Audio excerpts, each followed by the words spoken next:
আমরা তো মনে করি সহজে পাইছি, এই জন্য আমরা ঈমানের দাম বুঝি না। কিন্তু সাহাবায়ে কেরামের ইতিহাসের দিকে যদি তাকানো হয়, তাদের ইতিহাস, তাদের অতীত কেমন ছিল, সমগ্র দুনিয়ার বাদশাহী পায়ের কাছে তুলে ধরা হয়েছে। গোটা দুনিয়াকে লাথি মেরে তারা ঈমানকেই গ্রহণ করে নিয়েছে। রাসূল আকরাম সাল্লাল্লাহু আলাইহি ওয়াসাল্লামের একজন সাহাবী, তার নাম হলো আব্দুল্লাহ ইবনে হুযাফা রাদিয়াল্লাহু তাআলা আন। আব্দুল্লাহ ইবনে হুযাফা হযরত উমর রাদিয়াল্লাহু তাআলা আনহুর সময় রোমদের সাথে সর্বপ্রথম মুসলমানদের সরাসরি জিহাদ হয়, সরাসরি যুদ্ধ হয়। এর আগে তাবুক নামে একটা যুদ্ধ হয়েছিল, ইসলামের ইতিহাসে আছে।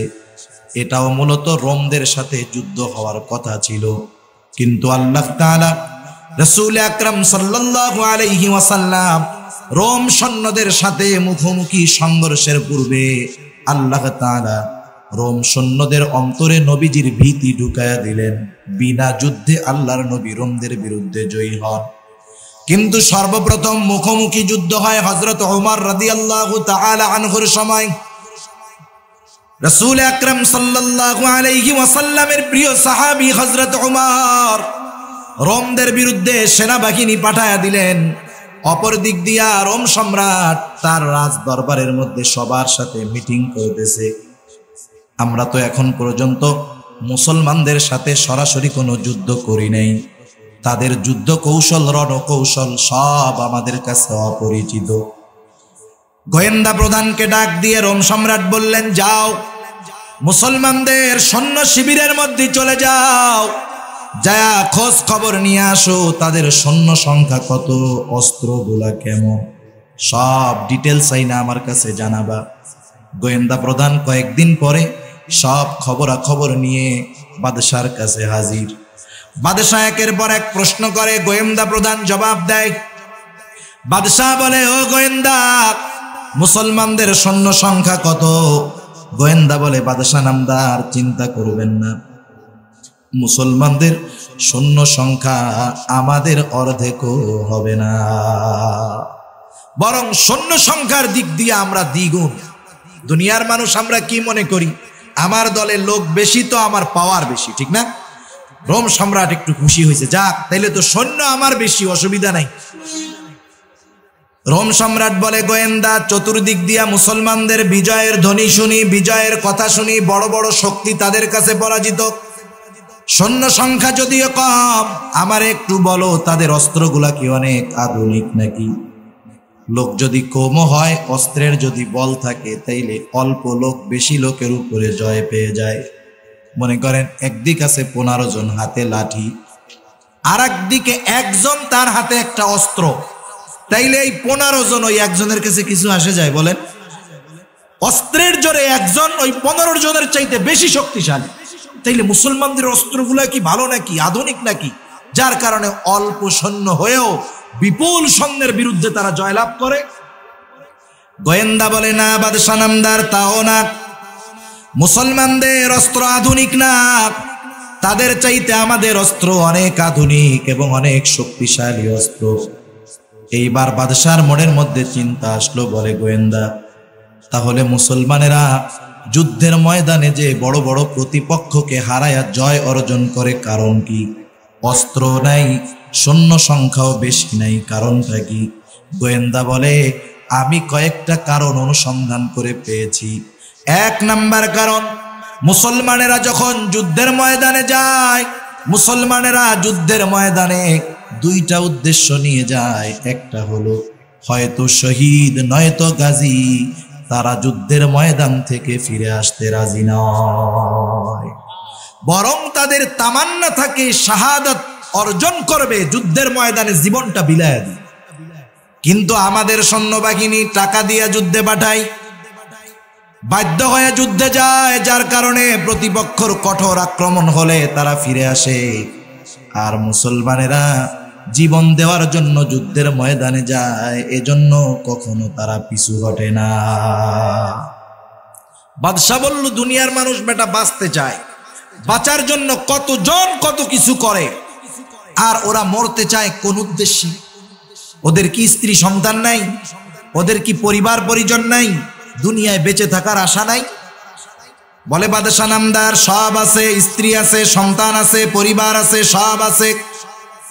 শাহাদাত এদের তামান্না, কারণ হলো ওরাও তো এক সময় দুনিয়াদার ছিল, সম্পদের লোভ ছিল, স্ত্রী সন্তানের মায়া ছিল। কিন্তু যখন ওরা বিশ্ব নবীজির ছোঁয়ায় ঈমানের মতো দৌলত লাভ করলো, তাদের সামনে দুনিয়াটা তুচ্ছ হয়ে গেল। তাদের এই পরিপূর্ণ প্রতিদানের কারণ হলো তারা এক সময় বেদিন ছিল, এখন তারা ঈমানের মতো দৌলত অর্জন করেছে। সুবহানাল্লাহ। বাদশা একটু অবাক হয়ে গেলেন, এগুলা মানুষ না ফেরেশতা, এগুলার দেখার দরকার। সেনা প্রধানকে ডাক দিয়ে বলে, ও সেনাপতি শোনো, যুদ্ধের ময়দানে ফলাফল যা হয় হোক, কিন্তু আমার মনের বড় তামান্না আমি ওই মুসলমান সৈন্যবাহিনীদেরকে একটু দেখতে যাই। সেই জন্য কিছু জীবিত সৈন্য যদি আটক করতে পারো আমার কাছে রাজধানীতে পাঠায়া দিবা। আমি তাদের ঈমানের পরীক্ষা নিয়ে দেখব যে তারা কি সত্যই তাদের ঈমানকে সবচাইতে দামি মনে করে কিনা। আব্দুল্লাহ ইবনে হুযাফা রাদিয়াল্লাহু তাআলা আনহু একটা ছোট গ্রুপের নেতা ছিলেন। তার সাথে 40 জন সৈন্য ছিল। আব্দুল্লাহ ইবনে হুযাফা 17-18 বছর বয়সের একজন যুবক, যুদ্ধের ময়দানে লড়াই করতেছে। হঠাৎ করে কাফেরদের হাতে উনি ওনার 40 জন সদস্য সহ আটক হয়ে গেলেন। বাদশার আদেশ, এই 40 জনকে পাঠায় দেওয়া হলো রাজধানীতে। বাদশার কাছে খবর দেওয়া হলো, বাদশা নামদার, মুসলমানদের একটা দল আমাদের হাতে বন্দী, আপনি আদেশ করলে আপনার সামনে হাজির করা হবে। বাদশা বলে, আগামী দিন সকাল বেলায় আমার দরবারে সবাইকে হাজির করবা। বিশেষ দরবার ডাকা হলো, সবাই দরবারে হাজির। বাদশা এসে আদেশ করলো, যাও নিয়ে আসো 40 জন। সবাই মনে করছে হয়তো লৌহ বর্ম পরিহিত, শিরস্থান পরিহিত এরকম কোন মানুষদেরকে আমরা দেখতে পাবো, কিন্তু দেখা গেল না। এমন 40 জন লোক আসলো, কারো জামা ছেঁড়া, কারো জামার মধ্যে তালি দেওয়া, কারো পায়ের মধ্যে জুতা পর্যন্ত নাই। অথচ এই মানুষগুলার ভয়ে গোটা দুনিয়ার পরাশক্তির অন্তরের মধ্যে থরথর করে কম্পন সৃষ্টি হয়ে যায়। 40 জন এসে দাঁড়াইছে। বাদশা এবার জিজ্ঞাসা করতেছে, এই তোমাদের এই কাফেলার আমিরকে, নেতাকে? যুবক আব্দুল্লাহ ইবনে হুযাফা দাঁড়ায় গেল। 17-18 বছর বয়স হবে যুবকের। যুদ্ধের ময়দানে তৎকালীন সময়ের পরাশক্তি রোমের বিরুদ্ধে একটা গ্রুপের সরদার, একটা গ্রুপের নেতা, সেনাপতি। আর আমাদের দেশের পরিস্থিতি কি? 18 বছর বয়সে যুবক তুমি বিবাহ করতে পারবা না, তাই না? 18 বছর বয়সে যদি বিয়ে করতে চায়, মা বাবাই বলবে তোর নাক টিপ দিলে এখনো দুধ বের হইতে, তো না বালো, তোর বিয়ে করতে কইছে কেন? আর তারা 17-18 বছর বয়সে নেতৃত্ব দিয়েছে। শুধু তাই না, মুহাম্মদ বিন কাসিম রাহমাতুল্লাহি আলাইহি উপমহাদেশে রাজা দাহিরের বিরুদ্ধে সুদূর আরব থেকে এই 17 বছরের মুহাম্মদ বিন কাসেম এই উপমহাদেশে ইসলামের পতাকা উড্ডয়ন করেছে। সুবহানাল্লাহ। মাত্র 17 বছরের একটা যুবক। আল্লাহ সুবহানাহু ওয়া তাআলা নেকের কাজ করার তৌফিক তাদেরকেই দেন। আল্লাহ সুবহানাহু ওয়া তাআলা যাদেরকে ভালোবাসেন, আল্লাহ তাআলা যাদেরকে মনোনীত করেন, ঠিক না? এই জায়গাটা, এই মাহফিলের আগে যা থাকে থাক, সেটা দেখার কোনো বিষয় নয়। কিন্তু এই দ্বীনি মজলিসের কারণে হাদিসের মধ্যে আসছে এই জায়গাটা এখন জান্নাতের বাগান। কিসের বাগান? জান্নাতের বাগান। দুনিয়ার সর্বোত্তম একটি মজমা, সর্বোত্তম একটি মজলিস এখানে কায়েম হয়ে গেছে, ঠিক না? দুনিয়ার কোন মজলিস এমন নাই যেখানে বসলে গুনাহ মাফ হয়, কিন্তু হাদিসের মধ্যে আসছে জিকিরের মজলিস, ওয়াজ মাহফিলের মজলিস, দোয়ার মজলিস, তাফসিরুল কোরআন মাহফিলের মজলিস, এখানে বসার সাথে সাথে যেই বসুক, শুধু যদি ঈমান থাকে, আল্লাহ সুবহানাহু ওয়া তাআলা এই বসার বদৌলতে তার বিগত জীবনের সগীরা গুনাহগুলো মাফ করে দেয়। সুবহানাল্লাহ। 17-18 কত দামি একটা মজলিস। আচ্ছা, আপনাদের কারো কাছে যদি এমন সংবাদ আসে যে আপনার এলাকার এমপি সাহেব আপনাকে জানাইছে যে শোনেন ভাই আব্দুর রহিম, প্রধানমন্ত্রী তো মন্ত্রী সভার বৈঠকের মধ্যে তথা মন্ত্রীদের মিটিং এর মধ্যে আপনার নাম ধরে সুনাম করছে, এরকম খবর যদি আমার বা আমাদের কারো কাছে আসে, আমরা খুশি হব না বেজার হব? নিঃসন্দেহে খুশি হব যে প্রধানমন্ত্রীর মুখ দিয়ে আমার নামটা বাহির হইছে। এটা তো বড় সৌভাগ্যের ব্যাপার। রাসূল আকরাম সাল্লাল্লাহু আলাইহি ওয়াসাল্লাম জানায় দেন, এই মজলিসে যারা বসে তারা কত সৌভাগ্যবান। আল্লাহ সুবহানাহু ওয়া তাআলা দুনিয়াতে বিভিন্ন ফেরেশতাকে বিভিন্ন দায়িত্বে নিয়োজিত করেছেন। আমাদের প্রত্যেকের সাথে সর্বদা সর্বসময় ফেরেশতা আছে। ডান কাঁধে একজন আছে, বাম কাঁধে একজন আছে। এই দুইজনের উপাধি হলো কিরামান কাতিবিন, সম্মানিত লেখক দ্বয়। ডান কাঁধের জন আমাদের নেক আমলগুলা লেখে, বাম কাঁধের জন বদ আমলগুলা লেখে। আরেকজন ফেরেশতা সব সময় থাকে। এর কাজ কি? এর কাজ হলো আমরা যেই কথাগুলা বলি এই কথাগুলাকে ওই ফেরেশতা সাথে সাথে রেকর্ড করে ফেলে। আল্লাহ তাআলা কোরআনুল কারীমের মধ্যে বলেন, মা ইয়ালফিযু মিন কাউলিন ইল্লা লাদাইহি রাকীবুন আতীদ। আমাদের সাথে এমন একজন ফেরেশতা আল্লাহ নিযুক্ত করে রাখছেন, মা ইয়ালফিযু মিন কাউল। আমরা জবান থেকে যাই বের করি, যাই নিক্ষেপ করি, যাই বলি, সদা সতর্ক একজন ফেরেশতা ওইটাকে বলার সাথে সাথে রেকর্ড করে রাখে। সুবহানাল্লাহ। তাহলে আমাদের কাজগুলা রেকর্ড হয়, কথাগুলা রেকর্ড হয়। ফেরেশতারা আছে এই দায়িত্বে। আরেক দল ফেরেশতা আছে, এদের কাজ হলো এরা আমাদের হেফাজতের দায়িত্বে আছে।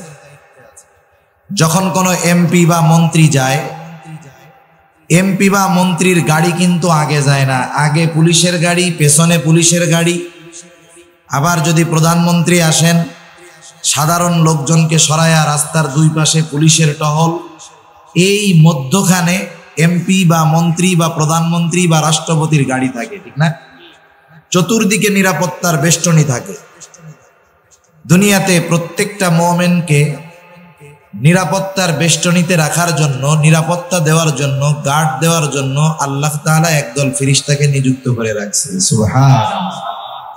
এই ফেরেশতাদের নাম হলো মুআক্কিব। কোরআনুল কারীমের মধ্যে আল্লাহ তাআলা বলেন, লাহু মুআক্কিবাতুম মিন বাইনি আইদিহিম ওয়া মিন খালফিহিম। প্রধানমন্ত্রী বা রাষ্ট্রপতির আগে পেছনে, সামনে পেছনে, ডানে বামে যেমন পাহারা থাকে, প্রত্যেকটা মুমিনের ডানে বামে সামনে পেছনে ওই ফেরেশতারা তার সকল বিপদ আপদ থেকে হেফাজতের দায়িত্বে নিয়োজিত থাকে। সকাল থেকে সন্ধ্যা এক দল, সন্ধ্যা থেকে সকাল অবধি আর এক দল, এভাবে পর্যায়ক্রমে এক গ্রুপ আসে, এক গ্রুপ যায়। দুনিয়ার বিভিন্ন বিপদ আপদ থেকে অনেক সময় আমরা বাড়িতে আইসা বা বন্ধুদের সাথে বলি না এরকম, ভাই মইরাই গেছিলাম, একটু লাইগা আল্লাহ বাঁচায় রাখছে, বলে না এরকম? এই যে বাঁচায় রাখলো কে? এটা আল্লাহর হুকুম। ওই ফেরেশতা বিপদ থেকে হেফাজত করছে। আল্লাহ তাআলা যখন কারো তাকদীরে কোনো বিপদ লিখে রাখেন, যে আল্লাহ চান যে আমার বান্দাকে আমি এই বিপদটা দিয়ে পরীক্ষা করব, তখন ওই ফেরেশতাদেরকে বলে শোনো, কারণ ফেরেশতারা আল্লাহ তাআলার আদেশেই তো পাহারা দেয়, ঠিক না? তখন আল্লাহ যখন বলে, ও ফেরেশতা, আগামী দিন সকাল 10টার সময় আমি আমার এই বান্দাকে অমুক জায়গায় ওই সময় বিপদে ফেলাবো, ও সময় তোমরা পাহারা দিবা না। আল্লাহর আদেশে ওই ফেরেশতা যখন পাহারা নিরাপত্তা উঠায় নিয়ে যায়, আল্লাহর ইচ্ছায় আমরা বিপদে পড়ি, আর বিপদ দিয়ে আল্লাহ আমাদের পরীক্ষা করেন। আরেক দল ফেরেশতা আছে, এদেরকে বলা হয় ভ্রাম্যমান ফেরেশতা। ভ্রাম্যমান আদালত আছে না? এই ভ্রাম্যমান ফেরেশতা আছে, এদের কাজ কি? ভ্রাম্যমান আদালত যেখানেই যায়, যেখানেই অনিয়ম পায়, ওই জায়গায় আদালত প্রতিষ্ঠা কইরা ফাইল বিচার হয়ে যায়। আরেক দল ফেরেশতা আছে ভ্রাম্যমান ফেরেশতা, এদের কাজ হলো এরা দুনিয়াব্যাপী ঘুরে বেড়ায়, দেখে কোথায় জিকিরের মজলিস আছে, কোথায় ওয়াজ মাহফিল হয়, কোথায় তাফসির মাহফিল হয়, যেই জায়গায় হোক, মাহফিল যত বড় হোক আর ছোট হোক, বক্তা যত বড় হোক আর ছোট হোক, তারা দেখে না মাহফিল কত বড়, বক্তা কত বড়, এইটা দেখে না। ওই দ্বীনি মজলিস যেই জায়গায় দেখে, ওই মজলিসের চতুর্দিক দিয়ে রহমতের ফেরেশতারা বেষ্টনী দিয়ে দাঁড়িয়ে যায়। মিশকাত শরীফের মধ্যে লম্বা হাদিস, শুধু তাই না, আল্লাহ তাআলার কাছে এরা খবর পৌঁছায় যে আল্লাহ, আপনার একদল বান্দা ওই দ্বীনি মজলিসে বসছে, জিকিরের মজলিসে বসছে। আল্লাহ তো সব জানেন, সব দেখেন, এরপরেও জিজ্ঞাসা করে কেন আমার বান্দারা বসছে? আল্লাহ তাআলা বলে, আল্লাহ বান্দারা, ওই ফেরেশতারা বলে, আল্লাহ এরা বসছে আপনাকে পাওয়ার আশায়, জান্নাত পাওয়ার আশায়, জাহান্নাম থেকে বাঁচার আশায়। আল্লাহ তাআলা বলে, আমাকে দেখছে, জান্নাত দেখছে, জাহান্নাম দেখছে? ওরা বলে, না আল্লাহ কিছুই দেখে নাই। আল্লাহ তাআলা বলে, শোনো, আমি আল্লাহকে না দেখে, জান্নাত না দেখে, জাহান্নাম না দেখে, যারা আমি আল্লাহকে পেতে চায়, জান্নাত চায়, জাহান্নাম চায়, আমি আল্লাহ তাআলা ওই মজলিসের সবার সগীরা গুনাহগুলো মাফ করে দিলাম। সবার গুনাহ মাফ। শুধু তাই না, আল্লাহর নবী এরপরে বলেন, ওয়াযাকারাহুমুল্লাহু ফী মান ইনদা, ওই মজলিসের মধ্যে যেই ব্যক্তি থাকুক না কেন, ঈমান আছে শুধু, বড় অফিসার হোক, রাস্তার কুলি হোক, সুইপার হোক, একেবারে নিম্ন শ্রেণীর লোক হোক, আল্লাহর নবী বলেন আল্লাহ তাআলা নৈকট্যপ্রাপ্ত ফেরেশতাদের মজলিসে ওই ব্যক্তির ব্যাপারে আলোচনা করে। সুবহানাল্লাহ। নবীজির কথা সন্দেহের কোনো সুযোগ আছে? তাহলে দেখেন, এই মজলিসগুলায় যারা বসে কত ভাগ্যবান, এদের কথা আল্লাহ সুবহানাহু ওয়া তাআলা ফেরেশতাদের মধ্যে, ফেরেশতাদের মজলিসে আল্লাহ আলোচনা করে। তাহলে প্রধানমন্ত্রীর জবান দিয়া মুখ বাহির, আমার নামটা বাহির হইলে আমার কাছে খবর আসলে আনন্দ লাগে, অথচ নবী জানায়া দিলেন এইরকম দ্বীনি মজলিসে যারা বসে তাদের নামটা আল্লাহ তাআলা ফেরেশতাদের মজলিসে তার পাক জবান দিয়ে উচ্চারণ করে। সুবহানাল্লাহ। আমরা খুশি না বেজার? সেজন্য আল্লাহ তাআলা আমাদের এইরকম দ্বীনি মজলিসে বেশি বেশি বসার তৌফিক দান করুক। জবান খুলে বলি আমিন। আমি আপনাদের খেদমতে পবিত্র কোরআনুল কারীম থেকে দুইটা আয়াত ও রাসূল আকরাম সাল্লাল্লাহু আলাইহি ওয়াসাল্লামের অগণিত হাদিস থেকে একটা হাদিস পাঠ করেছি। আল্লাহ তাআলার কাছে তৌফিক চাই, অল্প সময়ের মধ্যে আল্লাহ তাআলা কিছু কথা বলার তৌফিক দান করেন, যে কথাগুলো আমাদের সবার দুনিয়া এবং আখিরাতের জন্য কল্যাণকর হয়। আবারও বলি আমিন।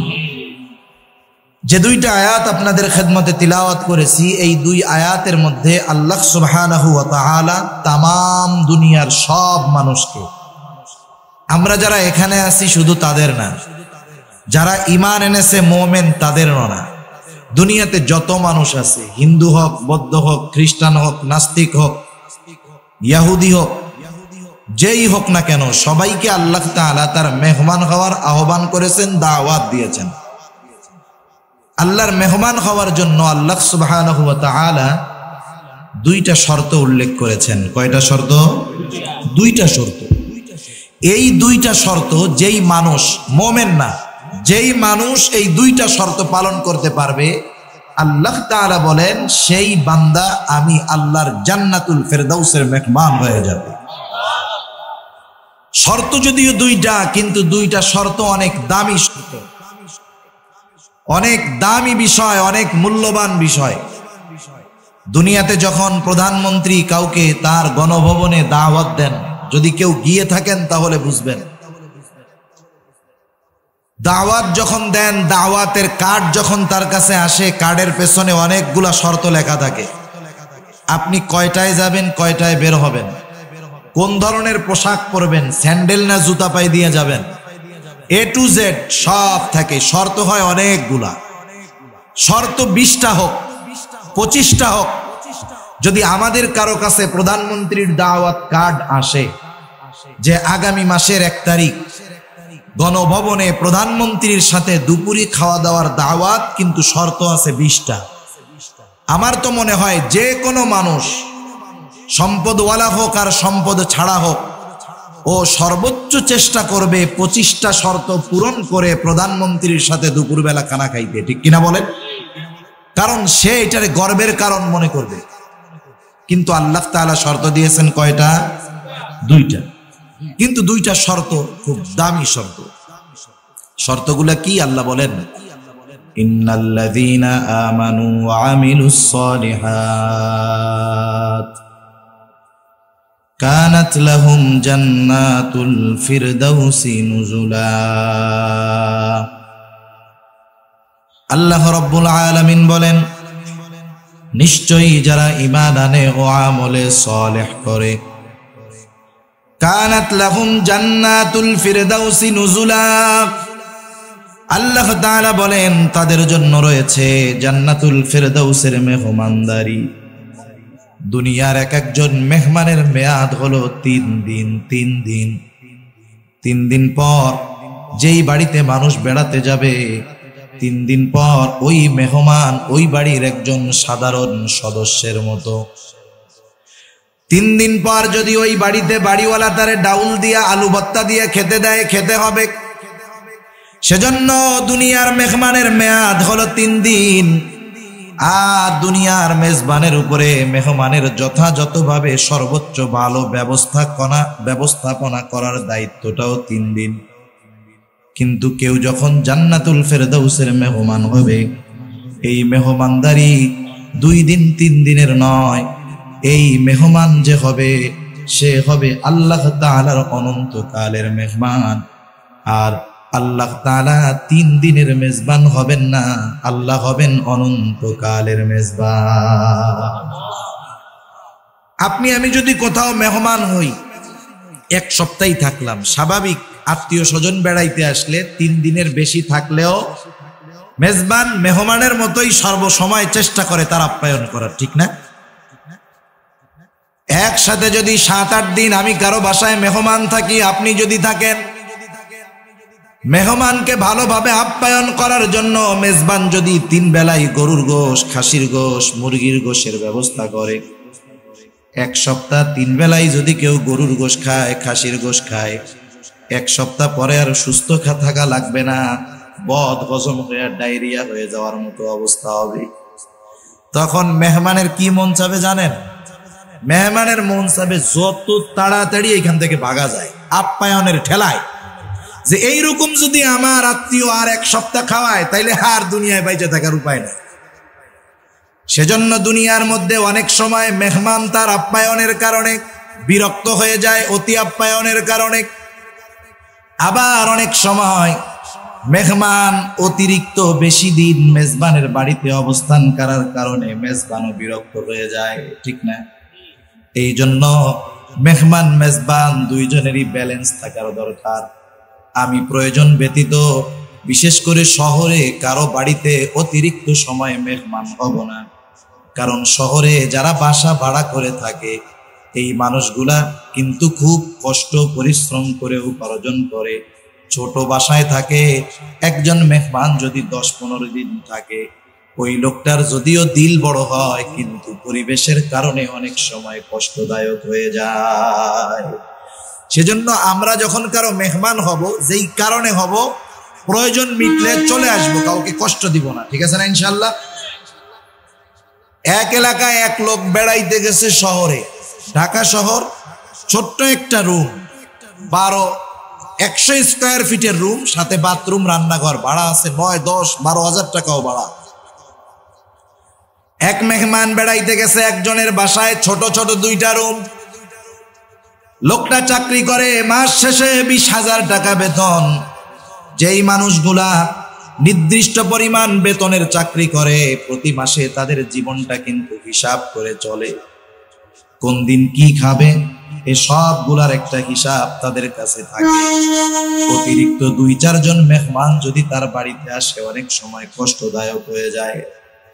এইবার ওই লোকের বাসায় আসতেন একজন মেহমান, 2 দিন যায়, 3 দিন যায়, সপ্তাহ পার হয়ে যায়, মেহমানের যাওয়ার কোনো খবর নাই, ভাবসাব বোঝা যায় না যাবে কি যাবে না। চাকরিজীবী মানুষ, প্রতিদিন মেহমান রে ভালো খাওয়াইতে খাওয়াইতে মাসের আগেই পকেটের টাকা শেষ।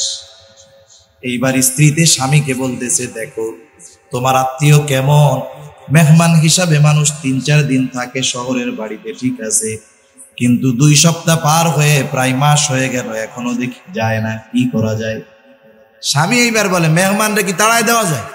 কেউ যদি আমার আপনার বাড়ি আইসা এরকম থাকে 20-25 দিন বিনা কারণে, আপনি বলতে পারবেন বহুত বেড়াইছেন, এখন ভাগেন? এটা বলা যায়? মান সম্মান থাকবে? স্বামী স্ত্রী দুইজনে পরামর্শ করতেছে কি করা যায়। মেহমানরে তো খেদায়া দেওয়া যায় না, যাইতে বলা যায় না, আবার মেহমানের মেহমানদারিত্ব করতে করতে তো আমার অবস্থা খারাপ, মাস শেষ হওয়ার আগেই পকেট ফাঁকা। কি করা যায়? কিছু কিছু সময় আছে আল্লাহ সুবহানাহু ওয়া তাআলা মা বোনদেরকে বুদ্ধি মেধা কম দিয়েছেন ঠিক, কিন্তু কিছু কিছু সময় স্বামীর বিপদের মুহূর্তে স্ত্রীরা এমন কিছু বুদ্ধি দেয় যেটা কাজে লেগে যায়। সেজন্য স্বামীরা যেই বিষয়গুলা স্ত্রীদের সাথে পরামর্শ করার মতো পরামর্শ করলে অনেক সময় ভালো বুদ্ধি পাওয়া যায়। স্ত্রীতে বুদ্ধি দিছে, আপনি চিন্তা করেন না, আমি তো বুঝতেছি আপনি টেনশনে আছেন, তা এক কাজ করেন। কি করব? আজকে আপনি অফিস থেকে আসার পরে আমরা দুইজনে ঝগড়ার অভিনয় করব। আমাদের ঝগড়ার ভাবটা এমন হবে যে মেহমানের মেহমানদারিত্ব করতে করতে আপনার টিয়া পয়সা শেষ। এরকম অফিস থেকে আসার পরে স্বামী স্ত্রী দুইজনে ওই যে দেখানোর ঝগড়া শুরু করে দিল। আগন্তুক মেহমান বুঝতে পারলো আমার কারণে হয়তো ঝগড়াটা শুরু হয়েছে, তাহলে কি করার, চলে যাই। ঝগড়া টগড়া দুজনের চলতেছে। ঝগড়া শেষ পর্যায়ে মেহমান বলতেছে, ভাই অনেক দিনই তো বেড়াইলাম, আজকে যাই, সুযোগ পাইলে আবার আসবো। এই বলে ঘর থেকে বের হলো।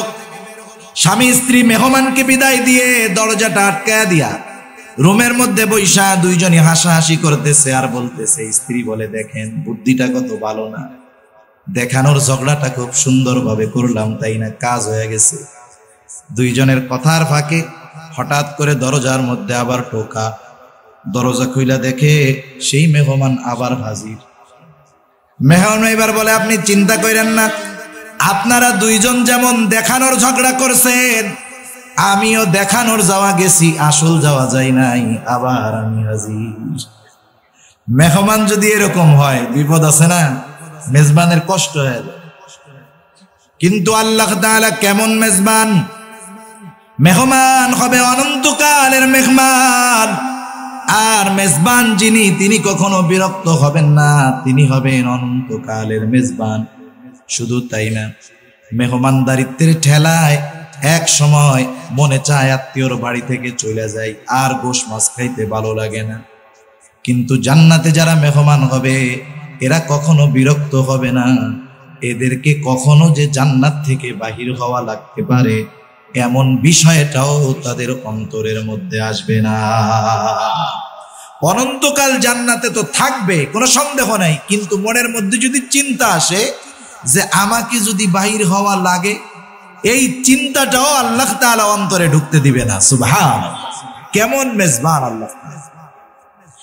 তাহলে আল্লাহ তাআলার মেহমান হওয়ার জন্য 2 শর্ত। 1 নাম্বার হলো আল্লাহ বলেন, নিশ্চয়ই যারা ঈমান আনে, ঈমান। আল্লাহ তাআলা 1 নাম্বার শর্ত দিলেন ঈমান। ঈমান একটা শর্ত। ঈমান হলো দুনিয়ার সবচাইতে দামি এবং মূল্যবান একটা সম্পদ। আল্লাহ তাআলা এই দুনিয়াতে আমাদেরকে অজস্র অগণিত নিয়ামত দান করেছেন। কত নিয়ামত আল্লাহ তাআলা দিয়েছেন। আল্লাহ তাআলা এই কোরআনুল কারীমের মধ্যে বলেন, ওয়া ইন তাউদ্দু নি'মাতাল্লাহি লা তুহসুহা। আল্লাহ রাব্বুল আলামিন বলেন, তোমরা যদি আল্লাহর নিয়ামত সমূহ গণনা করো হিসাব করতে পারবা না। অগণিত নিয়ামত আল্লাহ তাআলা দিয়েছে। আল্লাহ তাআলার নিয়ামত অনেক অনেক অনেক। এই কারণে বিষয়টা এমন না যে অনেক নিয়ামত হওয়ার কারণে আল্লাহ তাআলার নিয়ামতের দামটা কম, এমন না। দুনিয়ার মধ্যে স্বাভাবিক যেই জিনিসটা অ্যাভেলেবেল, সব জায়গায় সব সময় পাওয়া যায়, সেই জিনিসটার দাম স্বাভাবিক কম থাকে, ঠিক না? যেমন স্বর্ণ প্রাপ্য একটা বস্তু, যার কারণে স্বর্ণের ভরি হলো 70,000 টাকা। কিন্তু বলেন তো লোহার কেজি কত? লোহার কেজি 40 টাকা, 45 টাকা। বিজ্ঞজন বলেন, যদি স্বর্ণ লোহার মতো অ্যাভেলেবেল সব জায়গায় সব সময় পাওয়া যাইত, স্বর্ণের কেজি হতো 40 টাকা, আর যদি লোহা স্বর্ণের মতো দুষ্প্রাপ্য হতো, ওই লোহার ভরি হয়ে যাইত 70,000 টাকা। স্বর্ণ দামি জিনিস হওয়ার কারণ হইলো এটা সহজে পাওয়া যায়, মূল কারণ কিন্তু এইটা। তাহলে দেখেন আল্লাহর নেয়ামত গুলা অ্যাভেলেবেল, সব জায়গায় সব সময় সবখানে পাওয়া যায়। কত নেয়ামত আল্লাহ তাআলা দিলেন, এক একটা নেয়ামত উল্লেখ করে যদি আমরা আলোচনা করতে যাই রাতটা শেষ হয়ে যাবে। আমরা কিছু নেয়ামত আছে যেগুলো আমাদের সর্বদা সব সময় লাগে। যেমন দুনিয়াতে যদি কোনো প্রাণী মানুষ বেঁচে থাকতে চায়, যা বেঁচে থাকার উপকরণ যেগুলা আছে, এগুলার মধ্যে অন্যতম উপকরণের নাম হলো অক্সিজেন। অক্সিজেন ছাড়া দুনিয়াতে কোনো মানুষ বেঁচে থাকতে পারে না। আপনাদের এই রেলওয়ে কলোনির দিকে আশেপাশে আছে দুই একজন যে না হুজুর আমাকে ওই জায়গায় একজন আছে, উনি মোটামুটি 2-4-10 মাস অক্সিজেন ছাড়া হুজুর বেঁচে আসেনি। আমি আপনি 2-4-10 দিন না খেয়ে পানি পান করে বেঁচে থাকা যাবে, কিন্তু 5টা মিনিট যদি অক্সিজেন না পাই, এ দুনিয়ায় বেঁচে থাকা কিন্তু আর সম্ভব হবে না। যারা চাকরি করে তারা বুঝবেন, মাস শেষে যখন চাউলের বস্তা শেষের দিকে যায়, বারবার বস্তার দিকে নজর যায়, না জানি বেতন পাওয়ার আগে চাউলটা শেষ না হয়ে যায়। টেনশন। কিন্তু বলেন তো, ওই চাউল যদি 2-4 দিন ঘরে না থাকে, পানি খায়াও বাঁচা যাবে, কিন্তু অক্সিজেন যদি 5টা মিনিট না নেওয়া যায়, 5 মিনিট পরে দুনিয়াতে বাঁচা যাবে না। কিন্তু কোনোদিন আমি আপনি রাতের বেলায় ঘুমানোর সময় এই চিন্তা করছি নাকি যে ঘুমাইলাম, সকালে যদি অক্সিজেন না পাই তাহলে কি হবে? কোনোদিন চিন্তা করছি? মনিটরের ভলিউমটা বাড়ানো। কোনোদিন চিন্তা করছি?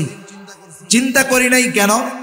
এই নেয়ামত আল্লাহ তাআলা এত দামি, 5 মিনিট না থাকলে দুনিয়ায় থাকা যাবে না, কিন্তু এত সহজে আল্লাহ দিছে, সব জায়গায় পাওয়া যায়। সুবহানাল্লাহ। টাকা দিয়ে কিনা লাগে না, কারো হাতে দেওয়া হয় নাই, কারো ক্ষমতার মুঠোর মধ্যে দিয়ে দেওয়া হয় নাই যে যিনি দেশের প্রেসিডেন্ট হবেন অক্সিজেন বন্টনের দায়িত্ব তার থাকবে। তাইলে তো বিরোধী দল সব শেষ, ঠিক না? এর নিয়ন্ত্রণ রাখছে কে? আল্লাহ।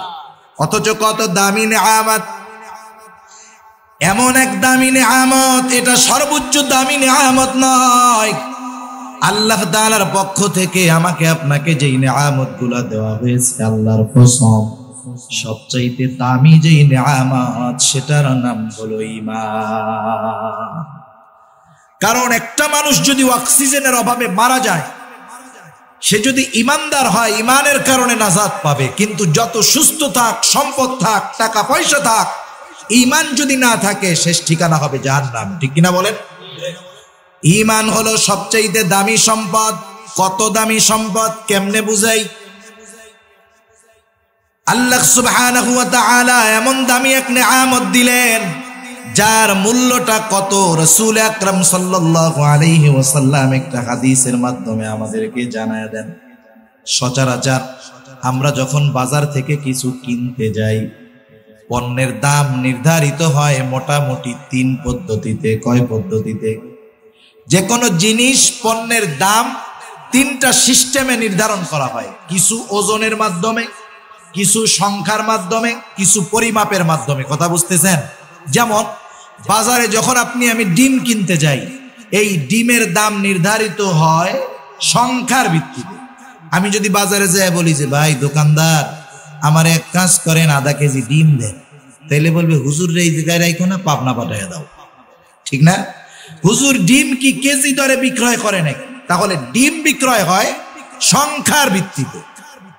1 ডজন ডিমের দাম মনে করেন 120 টাকা, তাইলে একটা ডিমের দাম হয় 10 টাকা। আবার এমন কিছু পণ্য আছে যেগুলা ওজন করে বিক্রয় করা হয়, যেমন চিনি, চাউল, ডাল, তেল।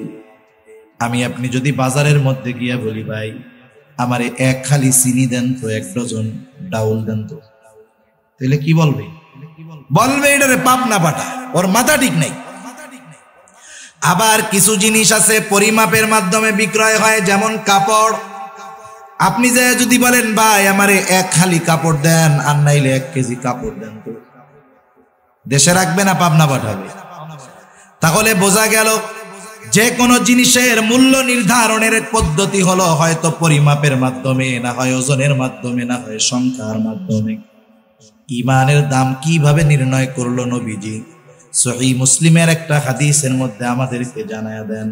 নবীজি বলেন, কারো অন্তরের মধ্যে যদি জবের দানা পরিমাণ কল্যাণ থাকে, অর্থাৎ ঈমান থাকে, এই লোকটা যদি ওই জবের দানা পরিমাণ ঈমান সহ মৃত্যুবরণ করতে পারে, আর এই লোকটা যদি পাপের কারণে জাহান্নামী হয়, আল্লাহ তাআলার কাছে এই জবের দানা পরিমাণ ঈমানের এত দাম, এত দাম, আল্লাহ তাআলা ওই জবের দানা পরিমাণ ঈমানের কারণে একটা সময় তাকে জাহান্নাম থেকে জান্নাতের মালিক বানায়া দিবে।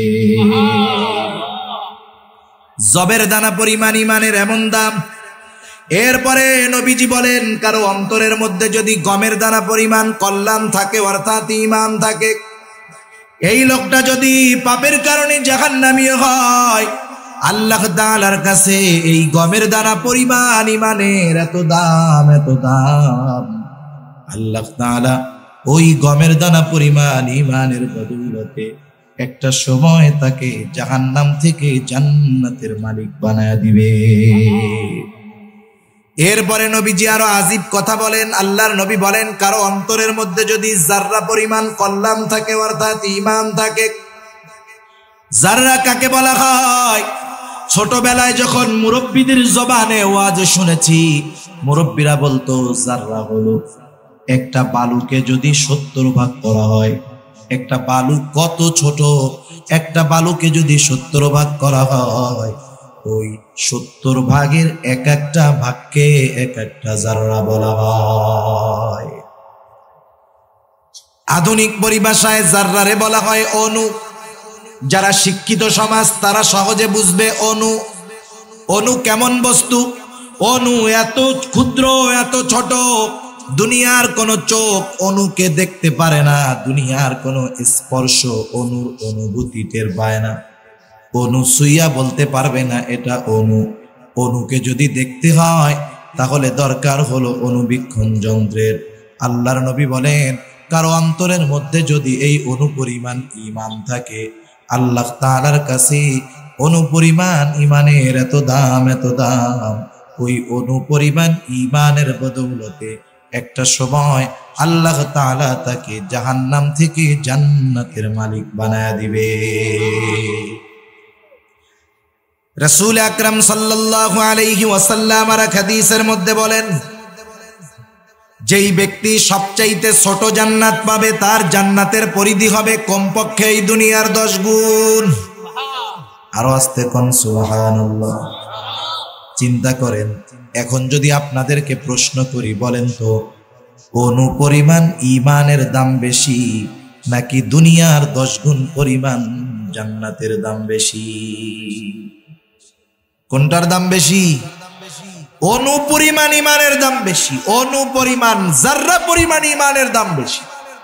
কারণ আল্লাহ তাআলা জাররা পরিমাণ ঈমানের বদৌলতে দুনিয়ার 10 গুণ পরিমাণ একটা জান্নাত দিবে। সুবহান। এত জায়গা আল্লাহর আসেনি? আছে, আছে। আমার আগে হযরত মাওলানা মুহাম্মদ হেলাল উদ্দিন রশিদি সাহেব প্রথম আসমানের নিচে কত জায়গা হযরত লম্বা আলোচনা করছে, বলার আর প্রয়োজন নাই। বিজ্ঞানের উৎকর্ষতায় তার প্রমাণ যে আল্লাহ তাআলা সপ্ত আকাশ সৃষ্টি করেছেন। 6 আসমানের কথা বাদ দেন, শুধু প্রথম আসমানের নিচে আল্লাহ এত জায়গা রাখছে। আল্লাহ মোহাব্বত করে যদি তার বান্দাকে দুনিয়ার 10 গুণ না 1000 গুণ পরিমাণ এক একটা জান্নাত দেয়, প্রথম আসমানের নিচের জায়গা শেষ হবে না। তাহলে বোঝা গেল ঈমানের দাম সবচাইতে বেশি, ঠিক কিনা বলেন?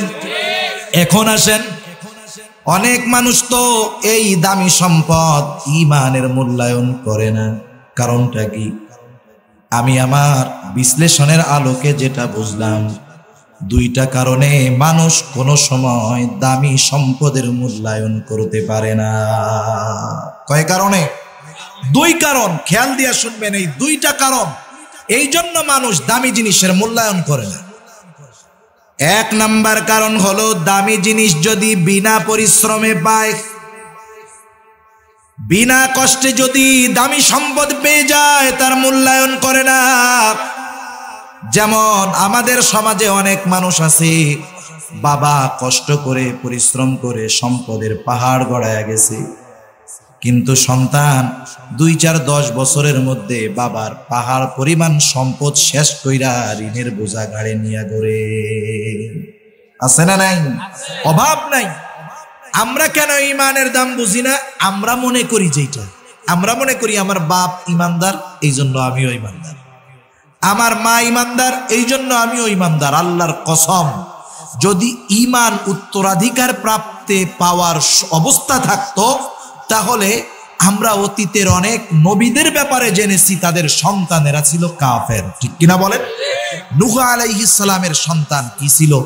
কাফের ছিল। তার মানে বোঝা গেল ঈমান এটা উত্তরাধিকার সূত্রে পাওয়া যায় না, বরং ঈমানের মতো দৌলত ইহসান করে দয়া করে দান করেন কে? আমরা তো মনে করি সহজে পাইছি এই জন্য আমরা ঈমানের দাম বুঝি না। কিন্তু সাহাবায়ে কেরামের ইতিহাসের দিকে যদি তাকানো হয়, তাদের ইতিহাস, তাদের অতীত কেমন ছিল, সমগ্র দুনিয়ার বাদশাহী পায়ের কাছে তুলে ধরা হয়েছে। গোটা দুনিয়াকে লাথি মেরে তারা ঈমানকেই গ্রহণ করে নিয়েছে।